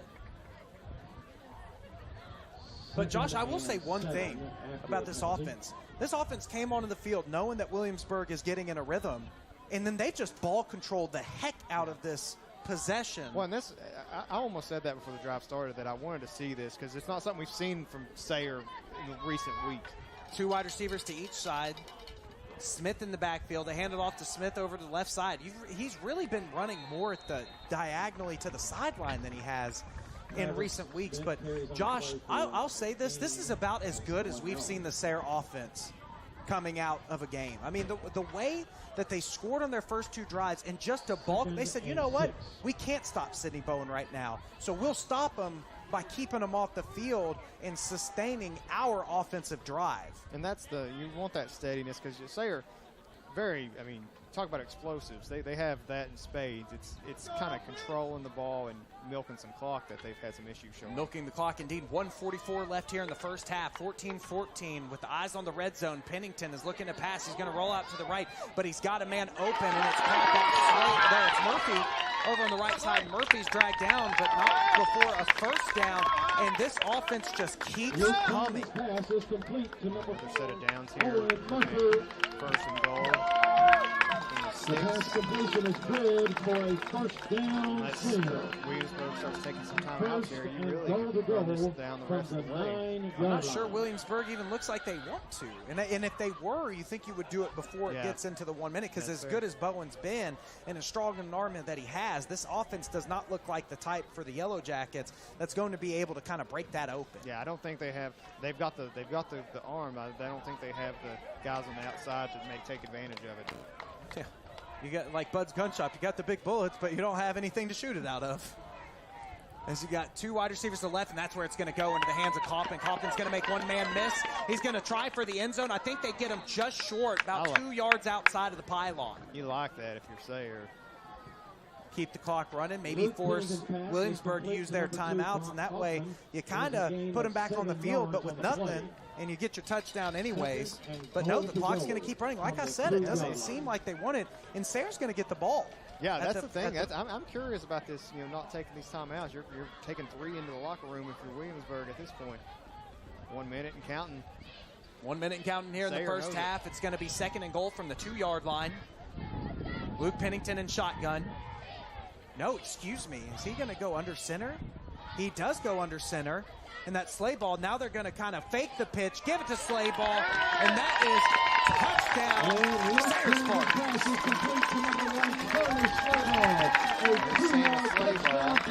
Slay ball plus football equals 6 points. About to be another from Brady Atkins. About a sure thing that you can ask for in high school football. And as some kids would say, Charlie Slay ball. Quit trying to make fetch a thing. That's a deep cut. Yeah, you got me on that one. As the extra point's up, and it's good. Brady Atkins, not even a dislocated kneecap can stop that kid from putting the ball through the uprights. Scores 21 Sayre. Williamsburg 14 with 42 seconds left. And let's try to get into the mind of head coach Jerry Herron Jr. You got 3 timeouts. You want to, you've been driving. The past 2 drives have been good for touchdowns, and yet you take none of them and let Sayre just methodically make their way down the field into the end zone. And now you have 3 timeouts with 42 seconds left, but I mean, at least now you can use them on offense, but you're really hoping and praying at this point. And think about it this, Josh. If you're at the 20-yard line, say, and you throw 3 bombs, and then you got to punt it away, who knows what could happen? Sayre has 2 timeouts. I guess that's maybe the thinking there is you're confident enough in your defense that maybe you get the stop, or you don't want to take those timeouts and sort of allow Sayre to draw something up. But I would have at least probably taken 1 to give myself a little bit more time here to do something. You kind of bear at the end when they're at the 2, they're on 2, and the clock's running. You're pretty sure they're probably going to get scored on. Mm-hmm. So we're going to have the kickoff here. Brady's going to kick it deep. And that's going to hit. Oh, and it's going to die around the 5-yard line. It's going to force a return. Clock's running. Man tries to make a man miss, but Sayre over Williamsburg in terms of kickoff unit versus kick return unit every single time so far tonight. Yeah, great. That kickoff couldn't have went much better for Sayre coming off the score. And now Williamsburg's got 35 seconds to operate. I mean, I guess you have the 3 timeouts. Maybe you set something up here with Bowen, get him going up the middle. Maybe he gets a good chunk. Take the quick timeout. Maybe even you can take if you can line up fast enough, maybe spike the ball and see what you can do with a few, what you probably if you get the first down and it stops. Yeah. Yes, I can see that. But that's why your timeouts are there. As Bowen's going to drop back, and he is just going to want to chuck it, but he can't, so he rolls out to the right, and he's going to throw it and just throw it to the ground. Now there's only 27 seconds left, and the clock stops. It took 8 seconds for anybody for Williamsburg to even get open on that play, and by the time it happened, Bowen was already running out of bounds. Well, Josh, I will say on the near side to us, as Williamsburg's going right to left on the radio dial, there was a guy that was getting open that they wanted to hit on the streak over on Kaufman's side. But before Bowen could throw it, he had people in his face that took him off of his center. Yeah, but he would have been thrown off across his body. It would have been a tough throw. Well, once he started scrambling, it was over. But before then, good pass rush by Sayre is what I'm getting at. As Bowen drops back, nobody in the backfield. He's going to roll out to the right. He's going to look, and now he's going to throw a dart. Was that intercepted? No. I believe it was almost intercepted. On the defensive play for Sayre. You can see. He knocks down the pass. And I think they said that was, I thought it was 10. They said Calvin Perez, maybe? I thought that was either Perez or Scoggin on that one, but my goodness, that was almost a disaster for Williamsburg, which would have been perfect for Sayre. And you were talking about him looking over on Coffins. He did the same thing on the same play. He made that first read and then just took right off. He was trying to throw it into the ground, but it was almost intercepted, a dive out of bounds by either Perez or Scoggin on that one. Now it's the handoff. They just want to go into the half. I'm not sure if he got the first down. Now there's a flag in the backfield. If that's holding of some sort, Sayre could use some timeouts. Looks like we're just going to let it go. I thought the clock would stop on a flag throw.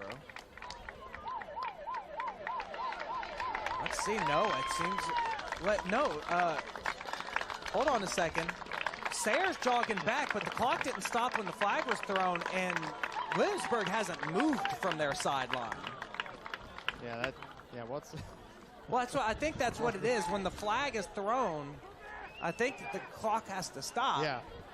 And so Williamsburg didn't move. Now, it's a little game of possum, it looks like, because now Williamsburg is retreating to their side. Haven't seen this before. This is a little interesting in the breakup here, but it looks like Williamsburg said it's not over, and then when Sayre came back, they said, no, we're fine. We'll go into the locker room. I think that's what they wanted anyways with that run. So now the Sayre Spartans are coming back, and there's confusion. Nope, they are going to end the half. End of the first half, Sayre, 21, scored in all 3 of their offensive possessions, and Williamsburg has 14. We will be back with the first half review here, and then we're going to have Coach Chad Pennington's interview with Josh earlier today, and then we're going to have a second half preview, so don't go anywhere. First half is brought to you by Mingy Beef Jerky, and thank you to Joe Murphy for the military jet flyover from Bud's Gun Shop. You are listening to Sayre Spartan Football with Angelo Carriero, Josh Moore, Ken Price back in the studio here on Sports 96.1 The Zone. Mod Pizza is the hot new fast casual restaurant where you and your friends can enjoy your very own artisan-style wood-fired pizzas. Made on demand, individually sized, handcrafted hot out of the wood-fired oven. Cheese, yes please. Oregano, no thanks. Select from 40 toppings, 8 sauces, and 8 dressings. Choose one or choose them all. Any toppings, one price. Add a custom salad, hand-spun milkshake, house-made iced tea or lemonade, or a local craft beer or wine. You don't have to like the same pizza. Mod Pizza is what you make it. Visit Mod at our Hamburg or Tate's Creek Center location. This week's Sayre Spotlight is brought to you by Mod Pizza. Early years of childhood are filled with wonder and exploration. Children learn best by doing, and Sayre strives to cultivate an environment where children are active participants, decision makers, collaborators, and problem solvers. Sayre's philosophy of active learning and project work is woven through all of their programs. Students are encouraged to try something new, to take a risk without fear of failure, to build new friendships, and to gain a solid foundation in the academic skills that are building blocks for success in our global world. Send your kids back to school with the perfect snack in a backpack. Mingy Beef Jerky. It's all natural, no preservatives, no nitrates, cut from a solid piece of beef. And it comes in a wide variety of flavors. Original, Cajun, garlic and onion, sweet and hot, barbecue. A great snack for the kids. And mom and dad too. And Mingy Beef Jerky is a big supporter of high school sports in Kentucky. Mingy Beef Jerky and MingyBeefJerky.com. Check them out on Facebook and at Mingy Beef Jerky on Twitter. Buchart & Walks Orthodontics use the highest quality dental treatments and technologies to help their patients achieve the best possible oral health results. They keep your dental goals and needs at the forefront of everything they do. At Buchart & Walks Orthodontics, they take the time to explain your dental treatment in their comfortable environment with the belief that any treatment should be tailored to your needs and goals.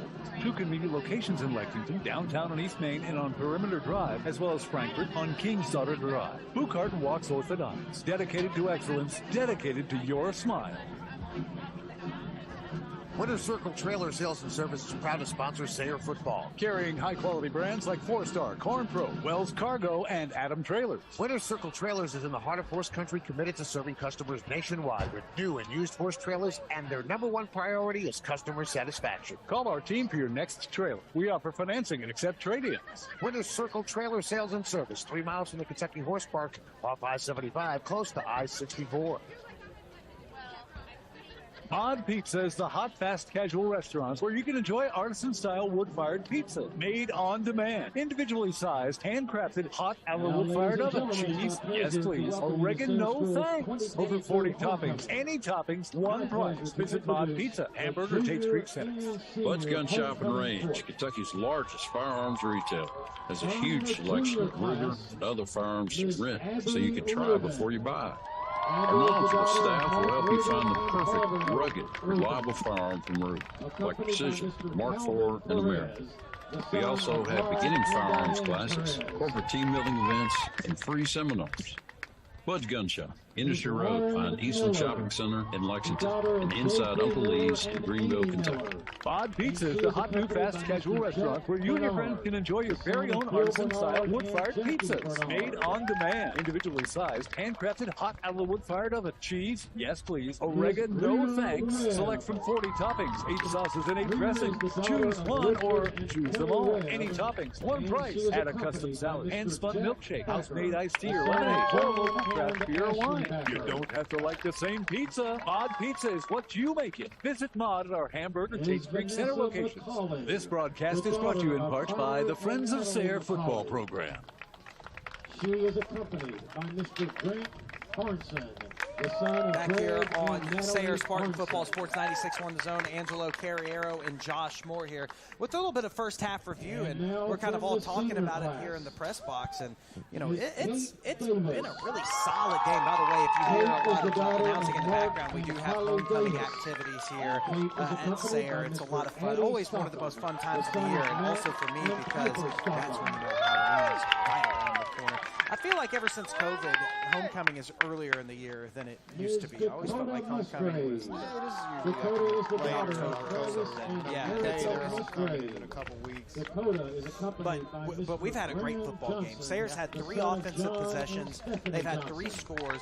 It looks like they picked off right where they left off against Carlin in the second half.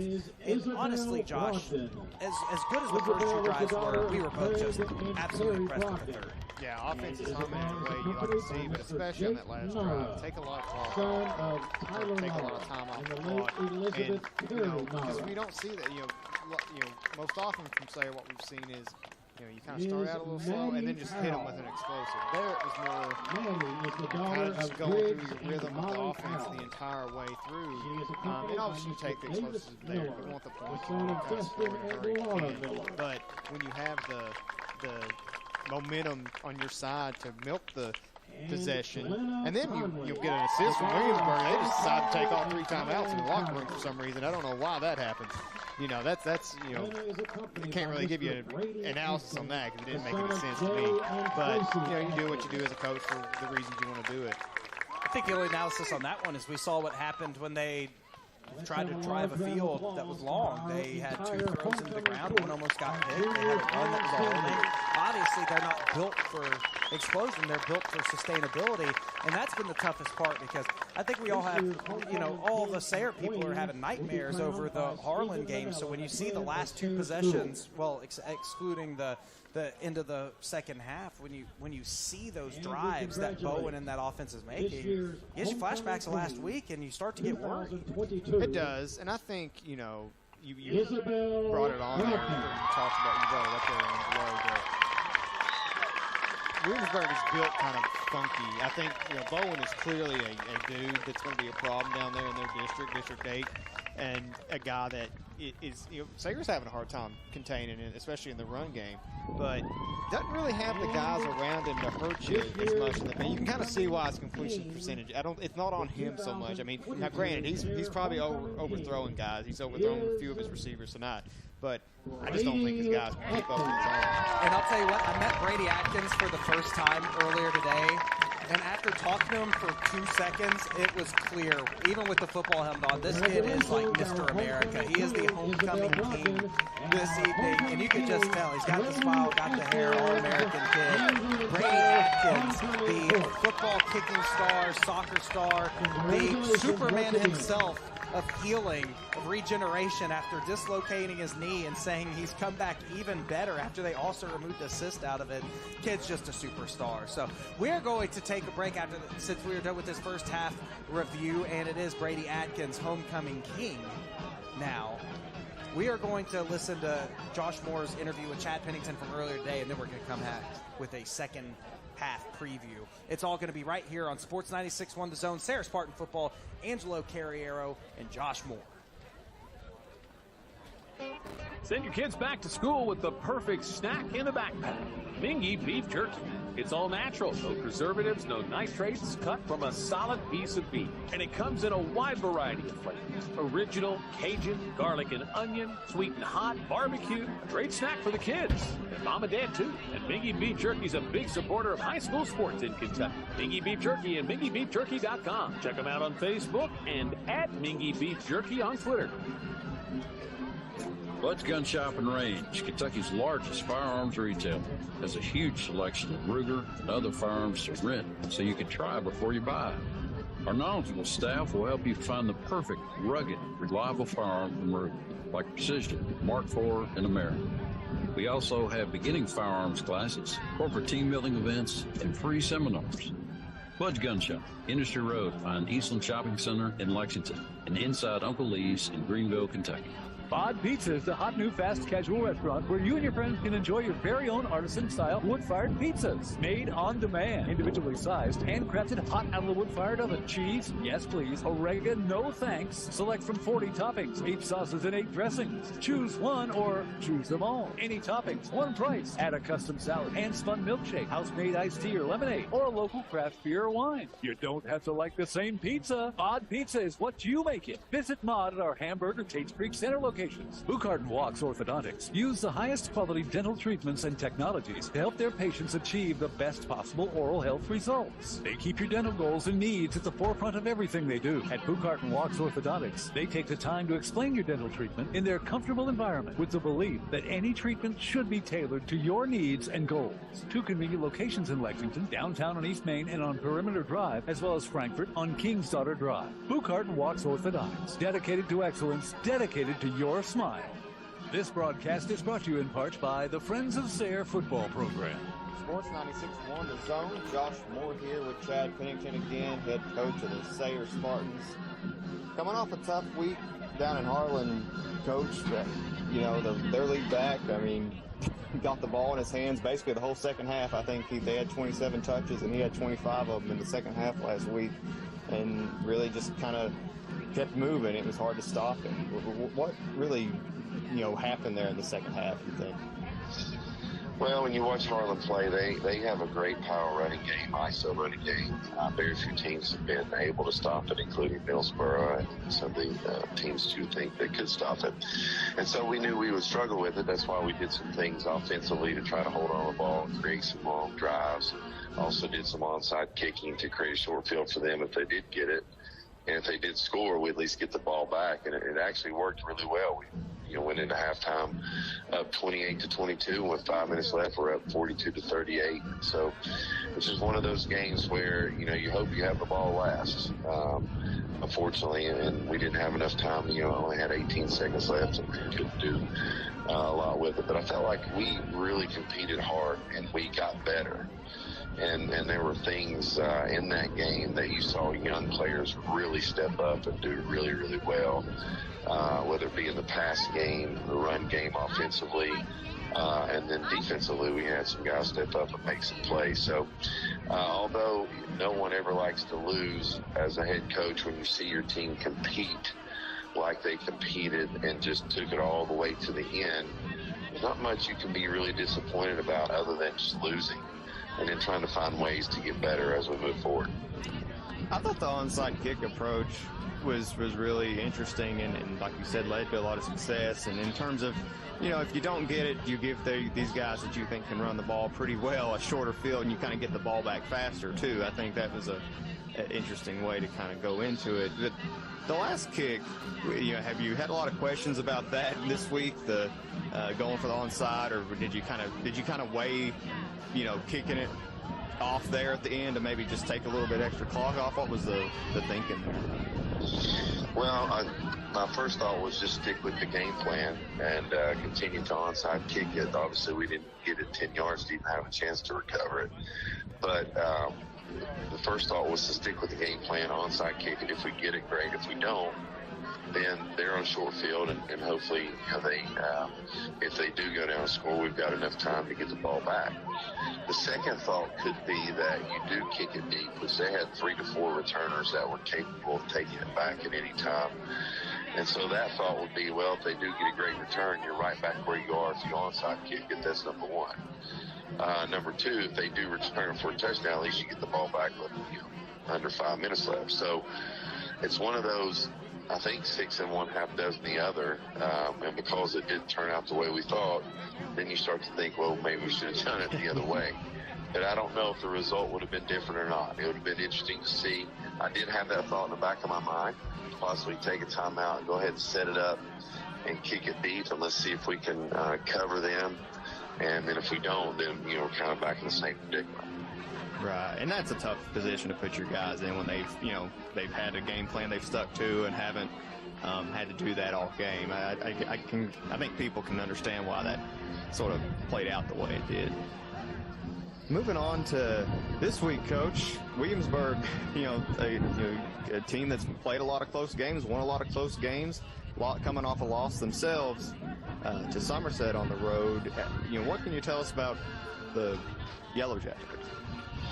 Well, you're talking about the 10th ranked team in 1A, and Jerry Heron has always done a great job with his program. Single A program that always has great numbers. They're always sitting around 50 kids. Historically, they like to throw the ball around a lot, flip it around, make plays in space. They typically win their District 8. And, a lot of times they're a quarterfinal playoff team. They're a quarterfinal playoff team last year. And so, we're getting into the meat of our schedule where we're playing perennial single A powerhouses. So it's a great challenge for us. I think it first starts with and ends with number 14, their quarterback, Sidney Bowen. He makes their offense go. He can flip it around. He can run. He's a really deceptive runner. And so as he goes, so does their offense. Defensively, they're unique in that they're kind of a 3-5-3 personnel. I think it's dictated by their front three. Their front three gets a great push. And then their linebackers move well in space and try to corral the football. So for us, I think it's going to be one of those games where we've got to be able to respond to any type of adversity that hits us, whether it be a big play on their side. We've got to be able to respond to that. And we've also, got to make sure that we take care of the football, don't give them a short field, and also try to eliminate that big play. If they're going to go and score, we need to make them go the length of the field. I think with a passing attack, typically, that's much harder to do if you make them earn every yard. And so we've got to be very disciplined in how we attack defensively. Is some of that stuff easier to get into your guys' heads coming off a loss, especially a tough loss, close, where you had the chance, you did have a chance to do something at the end to maybe win that game last week? Josh, each team is different, and what we're finding out about this team is that they are really improving every week. And so that's what we really focus on is, listen, this is really about us. This isn't about who we play. This is about our growth as a team. And we are seeing huge growth. We're seeing players who either haven't played a lot of football or are young in age being asked to play a lot of varsity plays. And that's unique, and especially in single A ball, you've got to have young guys be able to step up. But when you have young guys that have to start and carry the brunt of the load for 4 quarters, you're going to see players continually improve, and that's what you want. By the Friends of Sayre football program. Well, you can hear Grove Street out on the field, and you can hear us on Sports 96.1 The Zone with Sayre Spartan Football, Angelo Carriero and Josh Moore from the famed Lexington Herald leader here. Kim Price back in the studio. 21-14, Sayre leads, and they are going to get the ball to begin the second half. And Josh, we had a little contrasting views here in the break. We were talking about what we think Sayre should do with their opening possession. First, you got to recover this ball. Williamsburg's been taking a page out of the Harlan playbook for Sayre and been onside kicking, but you say that you want more of a methodical approach. I want them to strike quickly. Why do you think they should go methodical? What's your second half preview? I think you just come out methodical again, almost to show your guys and just kind of get more out of that. I think going forward, Sayre, that's going to, as you get into the meat of this game, the rest of this game and in the rest of the schedule, you just want to see that because you're going to need it. And that's something I think you just want as many reps kind of focusing on that as you can. We're about to have kickoff here. And defensively, it's been a struggle. They stopped him there at the end of the first half, into the second quarter, but those 2 drives in between their first and their fourth drives, Williamsburg was able to really march it down the field. Yeah, that last stop doesn't really count really as a stop. I count. I thought it was valid. It goes as a stop in the... And the kickoff is actually going to be deep, and there's where Brock Kaufman is. Probably not a good idea on that, but one man breaks free. Kaufman's able to juke him, but no block on the kickoff return unit. Leaves the ball to go down at about the 28-yard line, so you'll probably get your wish as Sayre's going to have a lot of field to cover all the time in the world to do it. Brave of Williamsburg to kick off to Kaufman there. It's the first time they've really trusted their guy to do that, and could have went the wrong way really quickly. Brock Kaufman is a lot like the Wu-Tang Clan, and no, he is not for the children. He is nothing to, you know what with, if you were a Wu-Tang Clan fan of the 36 Chambers. Wish I could say I was, Angelo, but you're speaking foreign language to a guy that grew up listening to Toby Keith. Yeah, I'm sure John Denver was on repeat out there in Eastern Kentucky, but I mean, I love Eastern Kentucky all the same. I actually love that song he has too. As Pennington hands off, and that's Caden Jones, the first carry we've seen from young Caden Jones, the freshman. Right there, that was a late hit out of bounds, or a face mask. He definitely got a hold of the face mask. So Caden Jones gets his first touch on offense today, and he's going to get him a first down and more. Yeah, hadn't really thought coming in we would see a little bit more of Jones just from some of that speed out of the backfield. Now they've had some success with other guys, but I think you're going to get a little bit more from here from Jones as we get into the second half, especially here early on this drive when you're trying to maybe get some stuff going. And you see, when I said Caden Jones got a first down and more, I don't mean you, Josh. I mean more yards on the play. I wonder if we have that on here. Hold on. Let's see if we can get this one going. There we go. The drum music on that one. But the crickets on that one as we have a first down and 10 from the 48-yard line. Pennington in shotgun. Kaufman comes in motion, so we'll jump pass to Kaufman. He's going to run through the gap there. And now at the very end, they call a flag, likely a holding. Is maybe and a man outside of the down. play, too. We already have one lineman out, and it looks like that Tyler Francis is asking to come out too. Comes up but he's sending back onto the field. Yeah, he kind of, not so much hobbling, just kind of looked like he maybe took a hit somewhere he didn't want to. I don't know. He hit the top of his helmet and ran towards the sideline. I'm not sure exactly what that means. Maybe he was just explaining what was going on. Maybe he was trying to sort of justify what happened there. But that wasn't just that maybe had been just a holding. I'm trying to get the yardage marked off here. It's going to be a first and long.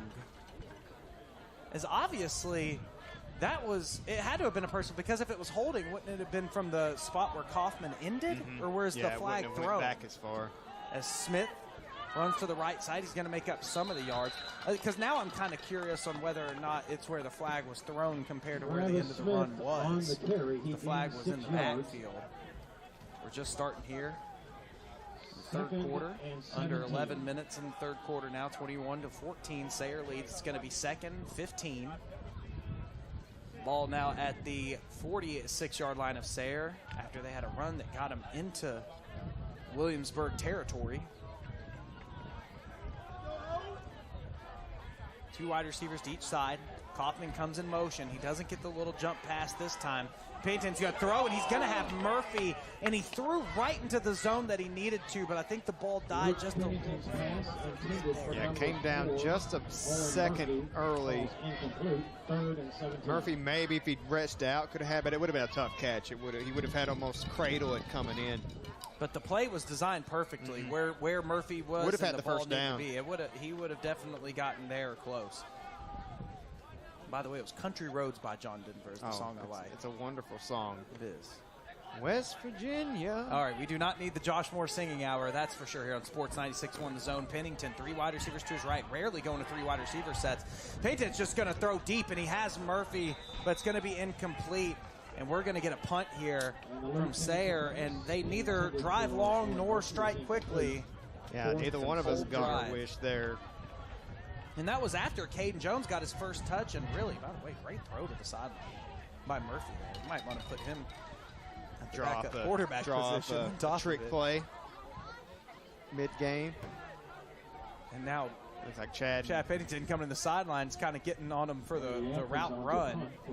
Yeah, I think that last pass is a lot more on Murphy than it was Pennington, or the last incompletion, that is.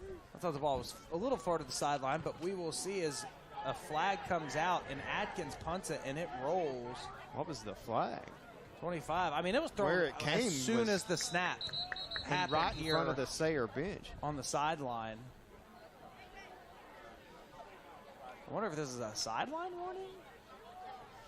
could be. That very well would have to be it for the immediacy or offsides. Yeah, I believe it's just a sideline warning, which I didn't really see what it was, but it's part of some of that, like you say, when you've mentioned that Sayre with the jumping offsides, some of the stuff is undisciplined. So I remember when I was in high school, the number one thing we could not have was sideline warnings because that's just a sign of discipline, not doing what you're supposed to be doing. Yeah, you're just frustrated or you're saying something you shouldn't say. You're stepping out a little too far. It's now for the Jared Lorenzen lookalike, Sidney Bowen in the backfield. He's going to run. He's going to be kind of taken down close to the original line of scrimmage. It makes you feel better. I mean, there's other great college quarterback. Colin Klein of Kansas State is a guy that I brought up twice tonight, which I'm sure that met my quota for the year, you know, or for the, let alone the game. With, but he was a really great dual threat quarterback. I'm just trying to think of bigger quarterbacks. Like, I don't know. Nick Fitzgerald was a real tall guy. He wasn't really, he wasn't built kind of like the throw ball here is. As Bowen drops back, and he's going to try to juke him. Look at him with that little stop-start, just flips it over, and it's caught. Great Man, this catch kid's there. good. That's Peyton Ty with the reception. First and 10, Williamsburg. But Sidney Bowen is easily. I think Sidney Bowen's been better than the next two guys combined for Williamsburg. He has been a one-man. A great quarterback down in that district this year. No, Josh was offended. I compared him to a legendary powerhouse quarterback because he's a big school guy. I love the small schools here in eastern and southern Kentucky. Giving that rep to him as Thomas fumbles, and that is recovered by Sayre. Absolutely phenomenal to punch that ball out and give the Spartans the ball back. Yeah, it looked like it kind of popped right out, almost wrapped around his body almost. Oh, they're fishing it out. Sayre came up with the ball. Don't know how Williamsburg. And they're going to keep it to Williamsburg. There were three yellow jerseys on top of that ball, Angelo. That's the second egregious call, along with that pass interference earlier. I do not agree one lick with the decision to have Williamsburg retain. I mean, we saw. Yeah, it looked right there at the bound. Unless it bounced out, unless it like popped out, and you just had the bad angle on it. Regardless, it's 2nd down and 7. Bowen's going to keep it out to the right. Stiffed arm on the play. But brought down only for about a gain of a yard.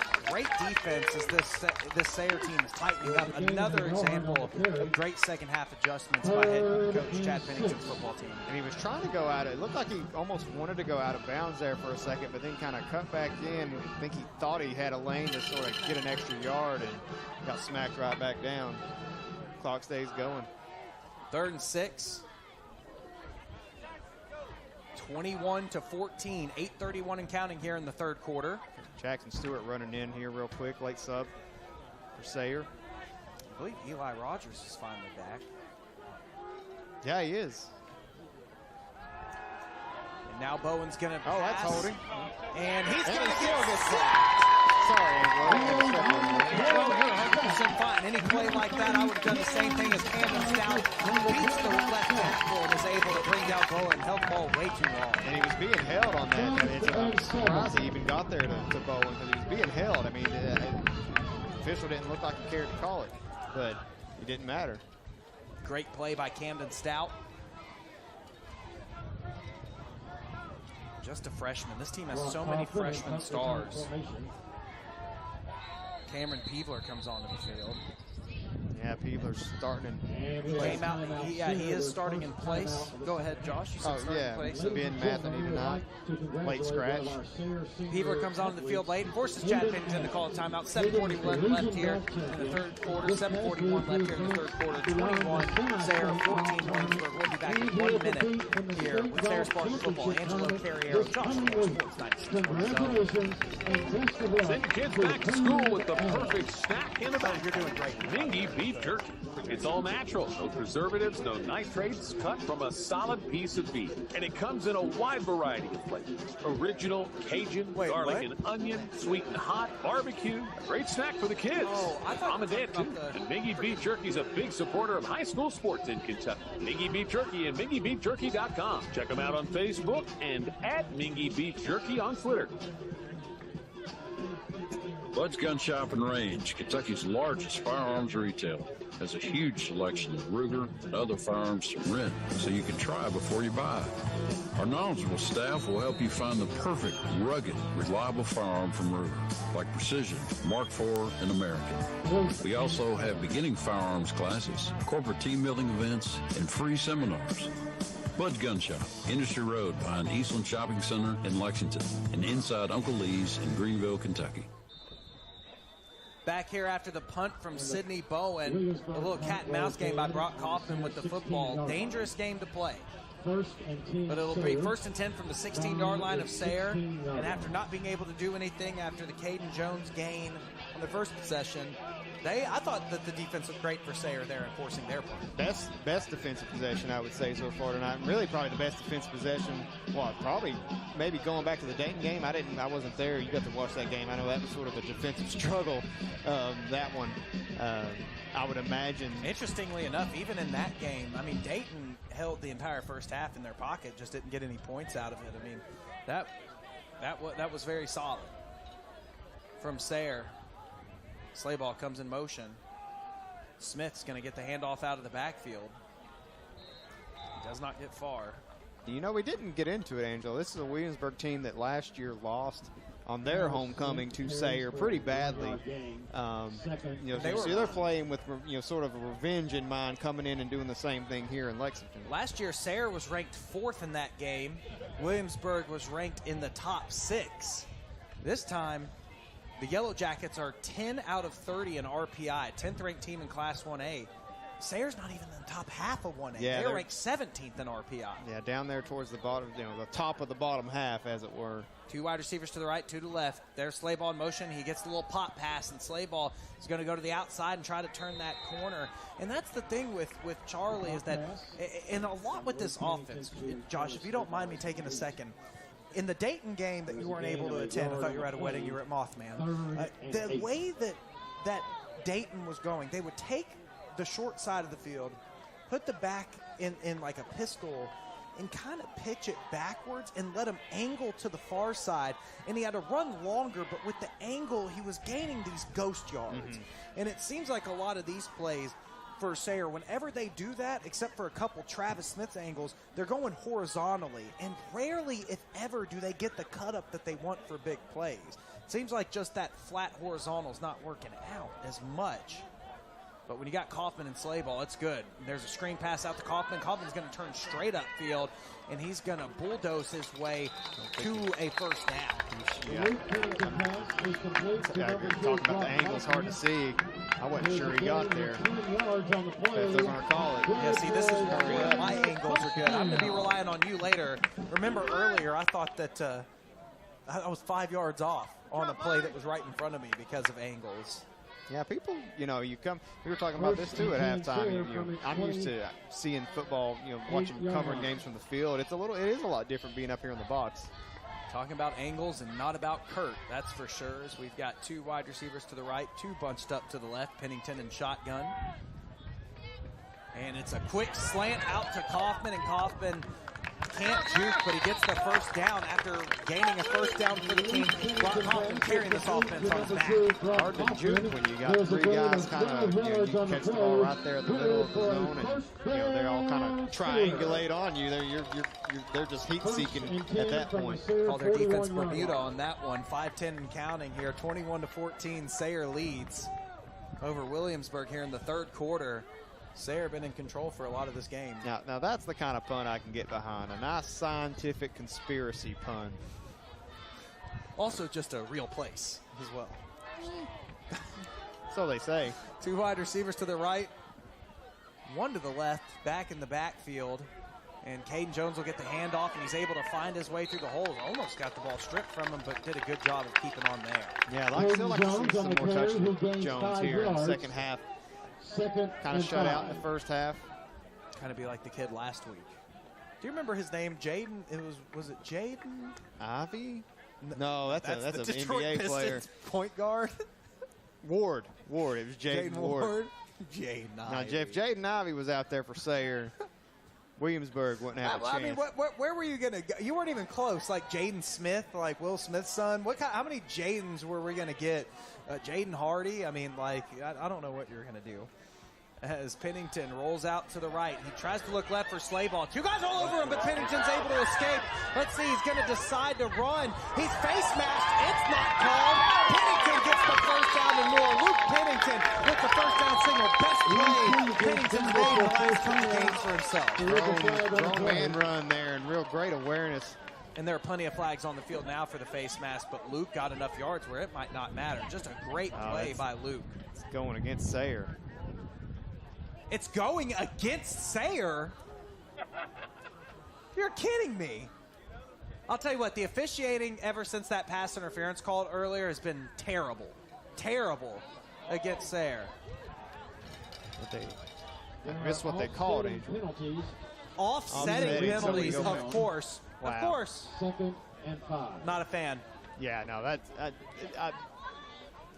I'm just going to reserve some speech here for a moment. Probably wise. We don't want to get you kicked off there. You don't want the FCC won't let us be. I almost went there. Let us be we. I'm just going to go back to thinking about Jaden Ivy. As a Cavs fan, that's got to make you upset, having that Cunningham-Ivy backcourt. Oh, Cavs are going to win the Central. Easy. I mean, maybe not in 5 years. Two wide receivers to the right, one to the left. Smith is in the backfield, and he's going to get the run, and he's going to get a first down, holding on to the ball with all of his strength. That's the answer out there you want if you're Sayre. You kind of have just a kind of silly situation, and you respond with a first down run and get a little bit more at the end of it. I think my frustration is starting to seep into the crowd because from that first down, people are starting to get a little hyped out there. I think the energy's coming back with some of these bad calls, and Sayre kind of being the 12th man for this offense. Williamsburg 44-yard line. Yeah, another great crowd here at home. Really, a couple home games I've got to attend. It's been a lot of fun watching this crowd. Missed one. Well, I mean, I want you to feel more a part of it than just being a passerby. One is more than zero. Two wide receivers to the right, two to the left for our nomad Josh Moore. Back to the left. Kaufman coming hot out of the slot. Pennington's going to throw out wide to, I believe that's Murphy. And Murphy, with that patented speed, is able to just stretch the long leg. He kind of looks like a kid that hit the growth spurt. He's still kind of getting used to it, but now he's faster than he's ever been in his life. Well, it's funny you say that. When he was coming off the field on that, I believe it was the last series, maybe it was one of the series late in the first half, no, it was earlier in this series. He's coming up, and Chad was talking to him. He took his helmet off. He's wearing glasses. He's kind of got that, so he's sort of in that awkward, teenage phase a little bit, kind of coming up. And I'll tell you what, though, he's really good at getting open. Every pass thrown his way, he's been almost wide open. 2:26 and counting here in the third quarter. Sayre leads 21-14 as they're offensively. They're going right to left on your radio dial. Ball is placed at the 33-yard line as Sayre is in sight of the red zone. Two wide receivers to the left, two to the right. It's a handoff in the backfield. And Smith is able to plunge forward. Get it inside of the 30. I think Murphy could share his glasses with the officials. 2nd and 6. I agree wholeheartedly. There you go. You let it marinate so it wasn't too bad to come out, and now you got it out of your system. See, Josh Moore knows how to bite his tongue in the right moments. Well, that's why I'm a writer, not a... I guess I am a broadcaster. I was going to say that. I mean, you're literally doing that job right now. God, so versatile. Doesn't feel like a job. Multimedia talent. You're not just a journalist. You're a multimedia talent now. Two wide receivers to the left, two to the right. Back in the backfield. Pop pass to Kaufman. He's going to turn it straight up the gut. And he's able to get skinny through the hole like Curtis Martin with the Jets. Some super footwork there from Kaufman on that. I'm not sure how he danced his way through the line there. Might be a ballerina in his free time because that type of footwork is rare to Play find. gains 5 yards. We're 3rd counting and down 1. under a minute here in the third quarter. Sayre in control of this football game, 21-14. They are knocking on the door of the red zone. One wide receiver far out. That's Murphy. Kaufman comes in motion. They're going to fake it to him, and Smith's going to get hit hard, but he just falls like a pile of bricks. He cannot be stopped going forward. That'll be a first down for the Spartans. Looks like we're getting ready to head into the roll into the fourth quarter here. No score in the third, but Sayre's kind of doing what I wanted him to on this drive out of the gate, early on. Just took him another series to listen to him.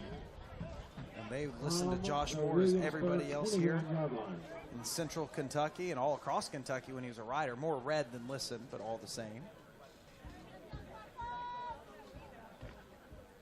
Sayre will get one more play off here before the quarter ends, at least.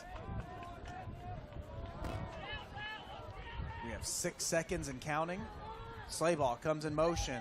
He's going to hand it off back there, and he's under siege quickly, but he's going to get about a 3-yard gain, and that's going to take us to the fourth quarter, 21-14. Sayre leads. It looks like they're in line for another score. We'll be back in 1 minute. Angelo Carriero, Josh Moore, Sayre Spartan Football Sports 96.1 The Zone. Bud's Gun Shop and Range, Kentucky's largest firearms retail, has a huge selection of Ruger and other firearms to rent, so you can try before you buy. Our knowledgeable staff will help you find the perfect, rugged, reliable firearm from Ruger, like Precision, Mark IV, and America. We also have beginning firearms classes, corporate team building events, and free seminars. Bud's Gun Shop, Industry Road, behind Eastland Shopping Center in Lexington, and inside Uncle Lee's in Greenville, Kentucky. Winter Circle Trailer Sales and Service is proud to sponsor Sayre football. Carrying high-quality brands like 4-Star, Corn Pro, Wells Cargo, and Adam Trailers. Winter Circle Trailers is in the heart of horse country, committed to serving customers nationwide with new and used horse trailers, and their #1 priority is customer satisfaction. Call our team for your next trailer. We offer financing and accept trade-ins. Winter Circle Trailer Sales and Service, 3 miles from the Kentucky Horse Park, off I-75, close to I-64. Back here on Sports 96.1 The Zone, ready for fourth quarter action here. Sayre Spartan football. Angelo Carriero, Josh Moore, giving me some of the devil's advice over here. 21, Sayre 14 here for Williamsburg on Sayre's homecoming night. Brady Atkins, our man that has come back from a dislocated left knee. Got it popped back in 6 hours later, no ligament damage. They actually took out a cyst out of his knee, and he says his leg now feels better than it did before and actually feels better than his right knee. Unbelievable. Yeah, and we haven't talked about it tonight, I don't think, how he injured himself. It was in a soccer game. Sayre, a lot of dual sport athletes at a school like Sayre. Said he's also still playing soccer, not afraid to get back out there on the pitch and do his thing. You love to see it. That's my favorite thing about small schools is you see that across the board, guys that just and gals that just love to play the sport they play, and a lot of them. He's the man for coming back that way and it wasn't even like it scared him. He said, I was just glad to come back and play football and play soccer. As Kaufman comes out of the backfield, that's 2 straight times they try to get it to their fantastic athletes, and it does not work out. It's going to bring up a 3rd down. So we bring this up pretty often too with Atkins. Is you have a guy who can kick field goals, and that's not common at the high school level, at any level. But in Class A, you don't see it a whole lot. You just have an extra weapon here. If you don't get this, you at least get a little bit of a time to think about what you might do. I think you take the points. We'll see what they do here, 3rd and 8. I agree. I know, Josh, 100% you kick the field goal here, given the opportunity. Let's see if they set up for the field goal. 3 wide receivers to the right, 1 to the left. Pennington is going to throw right into the middle of the zone. Slayball might have got it. Yeah, it's right across, right there. That late burst got it. There's a gain of 10 yards on the play. You could say he was a slayer through that defense as he was able to cut his way up to the 1st down mark. First and goal. You listen to a lot of Slayer. I think the only song I know is Raining Blood, and I really don't like the song after it gets past the intro, but that first, minute and a half of Raining Blood is awesome. I legitimately. What about you? No. So you set me up to talk about something I barely knew just for you to say you know less. Slayball comes in motion. It's going to be Travis Smith. Slayball's going to throw a block. That's going to put Travis Smith into the end zone. And they are walking down this game. Travis Smith gets in for 6. And this is exactly how you needed this game to go, and especially the second half of your Sayre. Come out, have this great, your first drive stalls out. That's not how you want it to go, but you get the stop, you sustain a long drive that eats up the rest of the third period, almost most of it, and then you come out early on, score in the fourth quarter. Now you're up 2 touchdowns and against an offense that doesn't have a lot of explosive playmakers. Homecoming king Brady Atkins with the point after and good. You could hear the coaches yelling from the other room saying he was offsides because they have, tell you what, Williamsburg hasn't blocked a kick.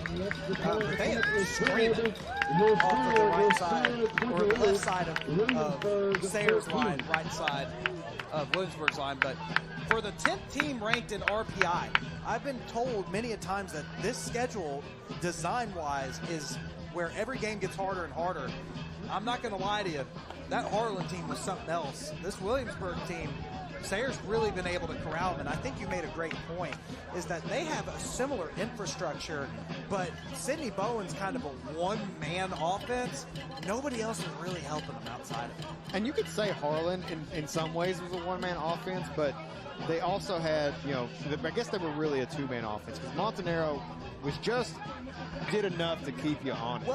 And then when Ward got unlocked in the second half, it almost was like Sayre wasn't ready for that last week. Middleton still had some carries, but Will Austin also got deep. Yeah. I feel like they have much more of an array of, all right, well, they have to watch out for Austin. They have to watch out for Ward. They have to watch out for Middleton. All those guys. And by the way, last week, Ward, second half, 27 offensive possessions, Incredible. 25. That was that's one of the better performances I've seen from any kid in a football game. I feel like you're almost watching football for a whole, again for the first time, being in a different position as the kickoff is deep. It's going to be fielded at almost the 1-yard line. And so Williamsburg is trying to take it out. But another example, as this is nothing against Tyler Housekeeper. I believe he was the one on the return. No, I apologize. It was Cade Hatcher, senior with 19 catches, 185 yards. He's had a couple more this game. But kind of to what you were saying, Josh, you put your best athletes at kick returner to make those extra moves, and they just haven't been able to do it. And you're just right, the level of athlete is just a little lower. Yeah, and Williamsburg, you see it on the sideline. I think they maybe have 10, 15 more guys across the board than Sayre does, and a little bit more experience across the board. But what they don't have, you can tell they lack the speed to keep up with these Spartans. So now Bowen tries to run, but they're starting to get Bowen corralled. Yeah, well, I think they've figured out. They've taken the backs out. It's been a while since he's had a good handoff that went anywhere. And you've got the receivers they don't have anywhere to go. They're getting in a lot of these one-on-one situations, and these guys are just covering them up really well for Sayre. Second down and about 8. Bowen takes the snap. Oh, he's going to fake it, and he's going to do a little bit of a quarterback run up the middle. Okay, I will say one thing, Josh Moore. The way that he kind of does these stagger steps, he's Lorenzen when it comes to the size. He's Lorenzen when it comes to the power. He runs almost, I swear, he runs like Kyler Murray in the terms of those little stop-start, like those little baby steps, because, Kyler's a smaller guy, to be polite. He kind of does those same little chops that Kyler does, and he's kind of built thick like Kyler as he's running into that right side of the line. I'll tell you what, the referee was already at the first down marker 3 yards away when that happened. You say Kyler, I almost said Lamar a minute ago. Kind of the same thing that you're talking about with the. I want it to be known that Josh Moore thought it was out of my Kentucky quarterback, and then Josh Moore said, "You know what? I was just thinking Lamar Jackson. Nothing alike." I will say this: I really like this kid. As he throws a bullet out, and it's dropped. Perfect pass to Nate Gooden dropped. The leading receiver on the year yardage-wise. And you're going to sit here to my face and look at Sidney Bowen, number 14 out for Williamsburg, and tell me that man reminds you of Lamar Jackson. Just from that, a little bit of the stagger, some of the run, some of the keeping the ball a little bit too long, some of the good, some of the bad. I heard what you said. You said. You set the precedent. No. Kaufman comes up. Brock Kaufman is limping off the field on one leg in kind of position. I think he might be cramped. I was going to say, he looked more hurt. Wow, the cart almost ran over with how fast it was going. I was going to say he almost looked more hurt on the field than he did once he got to the sideline. As Bowen rolls out to the left, Bowen's going to have to make Slayball miss, and he does. They're doing a great job containing him. Yeah, I think it looks like Kaufman's just cramping up. Say just cramping up. I know that's no fun, but cramps go away in minutes. Now it's going to be 3rd and 12. 28-14. Sayre leads over Dylan Snowden, the Jared Lorenzen, Lamar Jackson hybrid for Williamsburg, with 8:06 counting here in the fourth quarter. Drop back. It's thrown and it's dropped. It's going to be 4th and 12. And so Sayre might be putting the finishing touches on a masterful bounce-back game. The second half is brought to you by Buchart and Watts.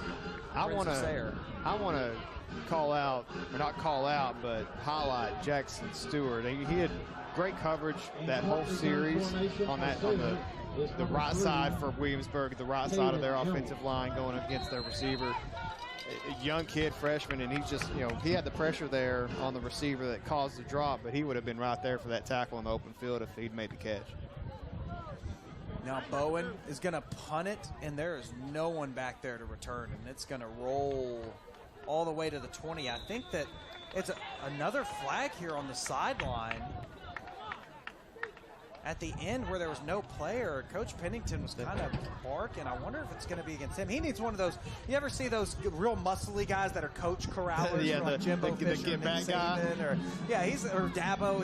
He needs a get-back guy, I think. Yeah, that definitely had to be a sideline one because there was I don't think there was player. any yellow within 5 feet of a wide jersey out there.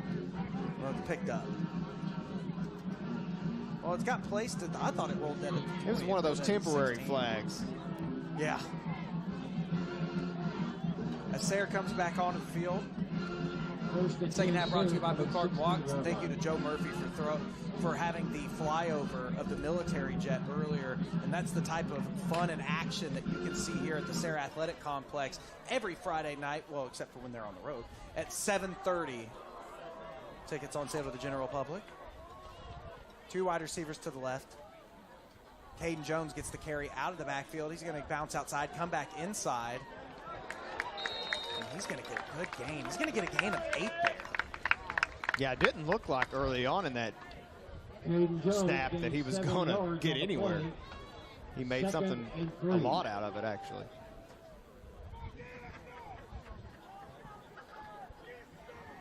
Kaufman's running up and down on the sideline. Trying to loosen himself up. Tell you what, I almost would like to see what Sayre could do to manufacture a drive if they had to go without him the rest of this game, just to see what they can kind of do here. I think we're going to see that drive right now. Kaufman, no helmet, not coming even close to looking back to coming in the game. 2 wide receivers outright. Caden Jones. Oh, the ball is fumbled, and Pennington's going to pop it up, and it's a completion for a first down. What a backyard Johnny Manziel-esque play from Luke Pennington there. Murphy again, wide open. I mean, dude, the young guy's just really good at just being in the right spot and staying in his, running his route, sticking where he needs to go, especially there on the sidelines. Look like he's kind of the sideline specialist for the Sayre team here tonight. He would get the LeVar Ball stamp of approval of staying young. And he does exactly that and does a tremendous job in it, as that is a first down for Sayre. Clock's running. They're up by 2 touchdowns with 6:33 left and counting, 28-14. The Spartans lead. Slayball comes to the far right sideline. Coles Lined up in here. Usually that's a run. He goes in motion for Travis Smith. Let's see. And it is. Smith's going to go up the gut. He's going to be pushed back. Don't see that often. Travis Smith on the carry. He may have still gotten a yard. 2nd and 9. He did, but usually he falls forward for about 2 extra yards. You don't usually see the pushback. Brock Kaufman does come back into the game, so there's the answer. 3 plays of that drive. Yeah, Murphy back out there too. Oh, now we got Smith hobbled. Running off. Jones back in for him. He's hobbling pretty bad too. I think it may be another cramp. Let's see. He comes to the sideline. He might have sprained his ankle.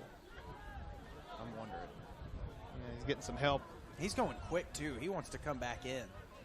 He gets over here, but no, this is different than Kaufman's, that's for sure. He's being carried past the bench. So the snap's taken by Pennington. Pennington's going to throw out, and it's a little short. Yeah, they're taking him over to the trainer's tent. So yeah, Smith, that is. Pennington's pass intended for number 13. So it'll be 3rd and 8. Interesting decision there, Josh, to throw a pass.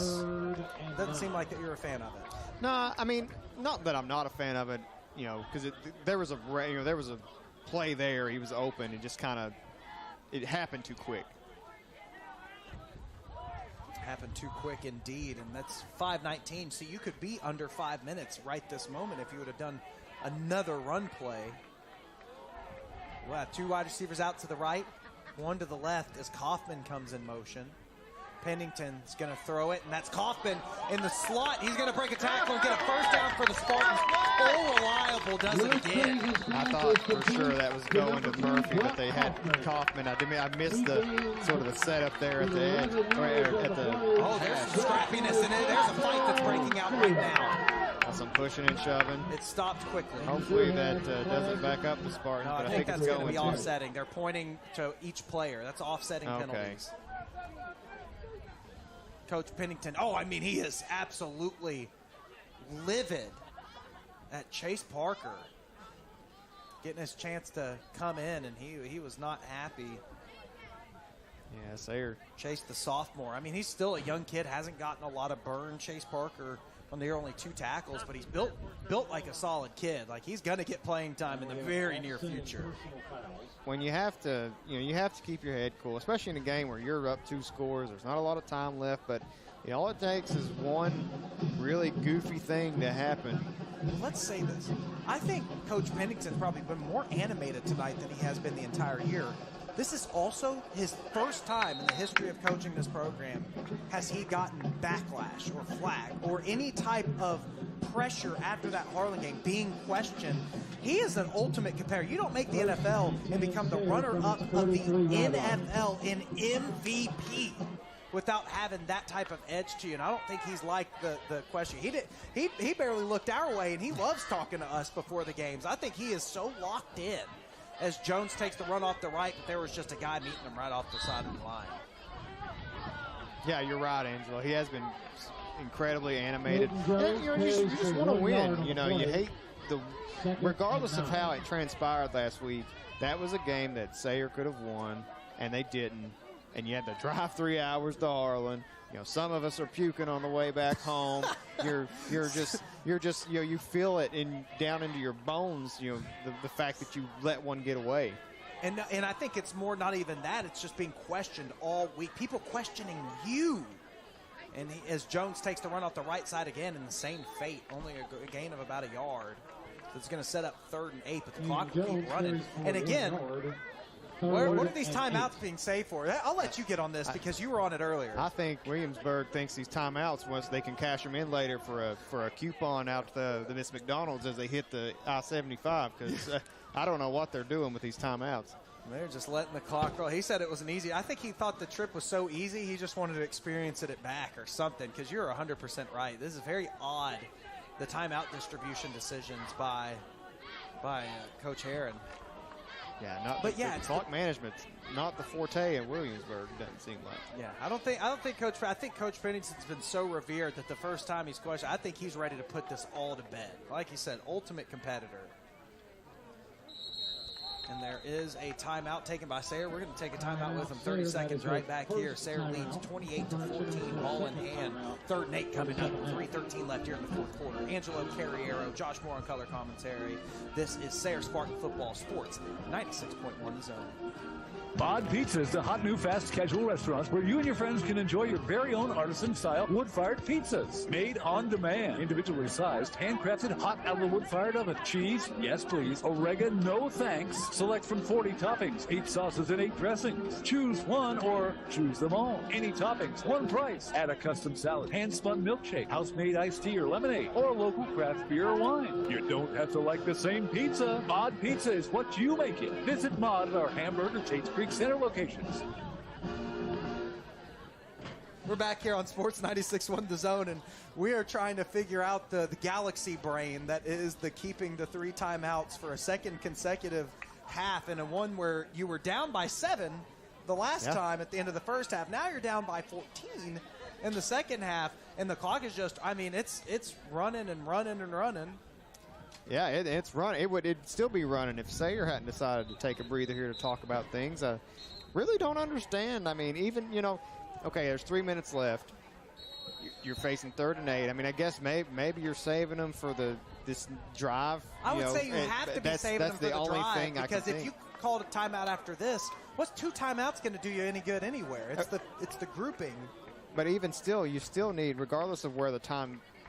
We've got Luke Pennington in the shotgun, and they have a false start coming out of a timeout. That has to be absolutely infuriating. Yeah, that's some of the discipline stuff. But yeah, going back to the timeout situation for Williamsburg,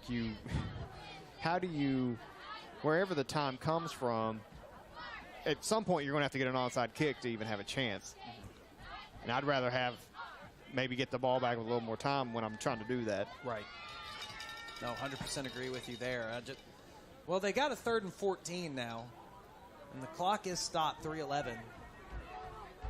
Maybe you get the punt, and then you just hope to drive it, and then use the 3 timeouts on that drive, or try to get an onside kick and then have him for defense. As Slayball is going to take the carry out of the backfield, and he's going to be taken for a loss.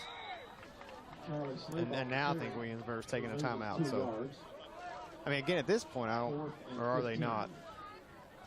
No, there has not been a timeout called yet. So, see, at this point, it's like, you're kidding. You are kidding. See, now at this point, why not just go ahead and let the rest of it? Why not just let them punt and then have the 3 in your pocket? I'll tell you what. I listen to the Bill Simmons podcast. I really enjoy it. He has gone on there before, and he said some of these coaches he said there are kids that play 1,000 hours worth of Madden that are better game managers in terms of timeout and clock than some of the coaches. He had a coach take 3 timeouts to halftime. You don't use it until you are under 3 minutes in a 2-score game. And instead of keeping let's say you have to go back on defense after scoring. You have 3 timeouts to stop the clock. They're about to punt, and you called your first timeout here. Yeah, I don't get it, Angelo. Again, even going back to the first half, you brought it up there. You could have had the ball back with almost a minute and a half left in the first half. You gave up a score, and that was you were at 2nd and goal from the 2. You feel pretty good that Sayre's going to score on you, probably. You wouldn't say that, but you're probably expecting it. And you just carry him into halftime. Well, he's going to at least use 1 timeout today as Brady Atkins kicks the punt, and it's a floater down to about the 25.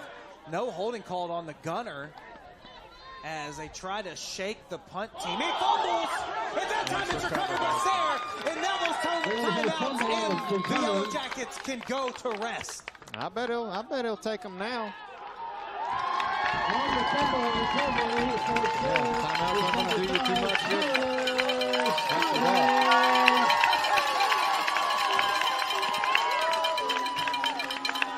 Unbelievable turn of events here after a timeout finally used. Staying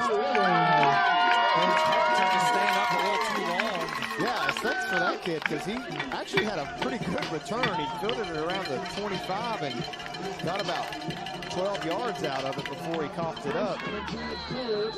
So it'll be a 1st and 10 with 2:36 left here in the 4th quarter. Ball is going to be at the 36-yard line for Sayre. You just line it up and run it out. Sayre going left to right on a red dial. No, you do have to get a first down. You get the 2 timeouts. I mean, the game is essentially over. They could still score. Pennington's going to hand off, I believe, that sleigh ball in the backfield. I think Travis Smith is going to probably take it out for the rest of the game. Ball carries for a gain of 2 yards. 2nd and 8. As the clock's running. I guess if you have 2 timeouts, you could stop it at the end of the 3rd down, into the, before the punt. I have some questions about the clock management in this football game. No, wait a second. Hold on. Williamsburg Now that I'm doing it, they got the first down. If you take a timeout after this play, you bring up 3rd down. You take a timeout, then it's 4th down, and you force them to do whatever. Okay, so a timeout was used. A fumble was made. I feel like it was that one time where the guy that's been burned by so many women, he's like, I'm going to take one last shot. And it's like she just forgets to text him for like one day, and he's like, I'm done with the dating game forever. Like that's who needs timeouts with these tight ends, I swear. It was unbelievable. 2 wide receivers to the right, 1 to the left. Jones is going to take the run, but a flag comes off the sideline pretty quickly. Caden Jones carries. He loses 4 yards on the play. There is a penalty. Not clear what the flag's here. I assume it was probably a false start or something against Sayre. It came out immediately. Yeah, false start. So it can't be a 3rd down. They're going to have to flip it back to 2nd.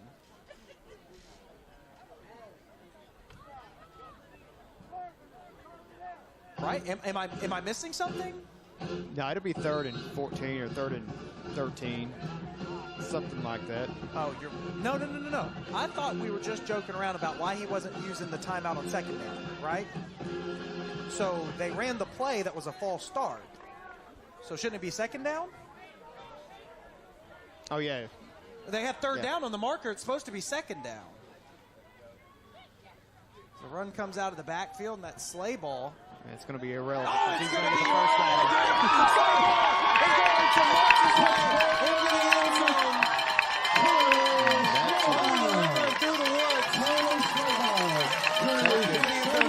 Take your timeouts back to Williamsburg. It definitely doesn't matter now. And it's like Michael Kay with the Aaron Judge home run calls. See ya! Sleigh balls into the end zone. By the way, we'll probably get that see ya being breaking in during the UK game, because apparently ESPN is going to break into new programming for the UK Ole Miss game to show the Aaron Judge home runs. I have thoughts about this Aaron Judge thing. I'm not the biggest baseball guy. People that know me probably know that, but I also don't. To me, I understand the significance of it somewhat, but I don't know, man. It seems like a manufactured chase to some degree. Homecoming king Brady Atkins puts it through the uprights. 35-14, Sayre leads over the 10th-ranked team in the class of 1A. But I feel different. I have heard some people like, hey, if he hits a home run, come back and show the highlight out of a commercial. Fine. Going into it. That is the medium ground for me. You say it's somewhat of a manufactured home run chase. The one way that I think everybody gets around it is that he is chasing the AL home run record for a season ever. Because Maris had 61, Judge has 61. Or did he get past 61 now? How many He tied it last night, I believe. Was it last night that he tied it? Maybe Wednesday night. He doesn't have 62 yet, though. No, he tied it because the guy, what's his name, Charlie Lasagna or Larry Lasagna or something. That's the guy's name. That's what Eddie Lasagna. It's something like that. The guy that almost caught the ball. Charlie Lasagna? What are you talking about? Who are we talking about? Like when it gets to this point of the broadcast, Charlie Lasagna. No, okay. But still, if Aaron Judge hits this home run, that is going to be the AL record for, to me, the foreseeable future. I don't know if we have any guys coming up with. That's great. But that's interesting. And if he's chasing 70, I think that's a big deal. No. If he's chasing the MLB home run single season record, to me, that's significant. Being picked up I don't care who the NFC all-time passing leader is. Taken down. I care about the NFL all-time passing leader. And I know baseball, it's a little different. You know, the AL-NL thing is a big deal, but it ain't to me.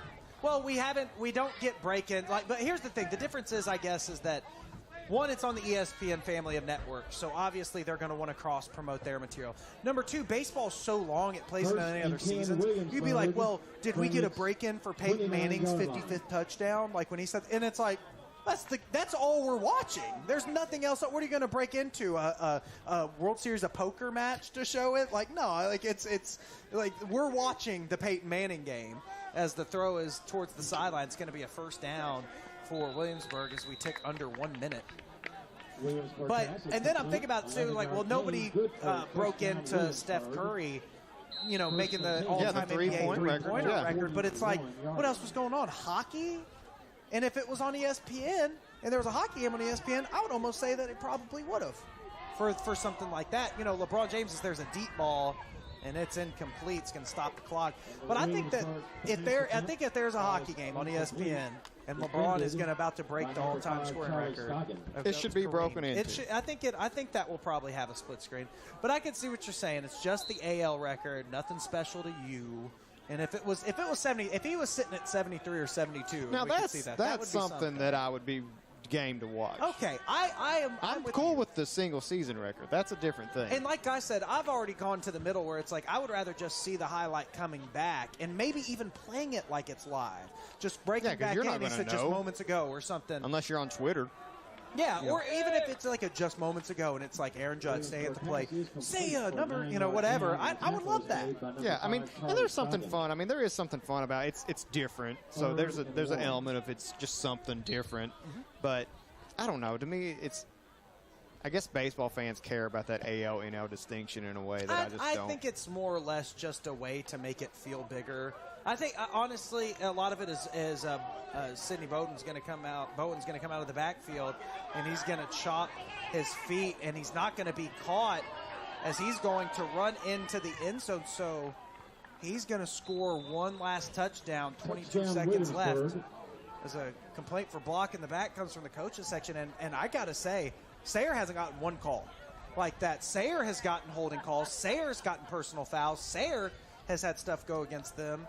Williamsburg hasn't had one of those types of calls against them the entire game. The only times that Williamsburg has been flagged for something that would have been significant, Sayre also happened to get called for something on the play, and they offset. Oh, yeah, costs. like it'll offset, and it's like, see, we did throw flags against Williamsburg. No, not really. So something, you know, as we kind of wind down here, see Travis Smith with some ice around his left ankle here. I thought he might have sprained it the way that he wasn't putting any pressure on it. He's on crutches. Hopefully that's nothing too serious. He can get back. I know we'll preview it here in a minute. Big game next week, to say the least. And there we go. The first point after attempt of the year made that by Drew Dameron. 0 for 3 on point after attempts. He gets the first kicked point after attempt for Williamsburg.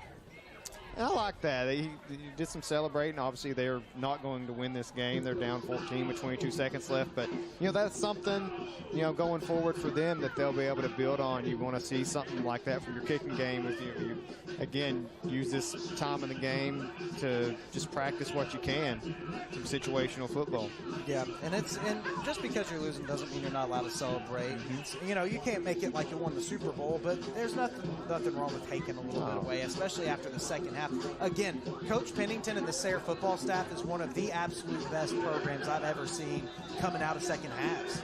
It seems like when they're down bad, they come out in the second half and they get better, or if it's about even or they're doing well, that's when they break the game open. That's what they've done today against Dayton. They were down bad, 0-0, and they won 14, you know, until the last 2 seconds, 14-0 in that one. And even against, you know, the only thing you couldn't avoid is Jade Ward being the one-man tank on that left side, but they still came back offensively and looked really well. Yeah, they were answering. It's not that they didn't have the response at Harlan. It just Harlan had the kid that had the game of his, you know, one of the best games of his career. Well, let's see if these 2 timeouts are used by Williamsburg here. Oh, I hope not. I hope they got to get those coupons cashed in. Josh Moore there on color commentary. Angelo Carriero. Sports 96.1 The Zone here with Sayre Spartan football. Sayre, we can effectively say, has won their homecoming game. They're up 35-21 with 20 seconds left in the fourth quarter. So we will have post-game action right after this. I want to thank our sponsor, Blue Carton Walks, here in the second half, and appreciate everything that the guys here and the gals and everybody a part of this program have done. A victory formation for this program tonight in homecoming. Joe Murphy from Bud's Gun Shop is doing a flyover with a military jet. You got to be here. Sayre Athletic Complex for Sayre football action. We have a final score, 35 Sayre, 21 Williamsburg. We're going to come back with the postgame show in 2 minutes right here. Angelo Carriero, Josh Moore, Sports 96.1. Bob Pizza is the hot new fast casual restaurant where you and your friends can enjoy your very own artisan-style wood-fired pizza.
she was born.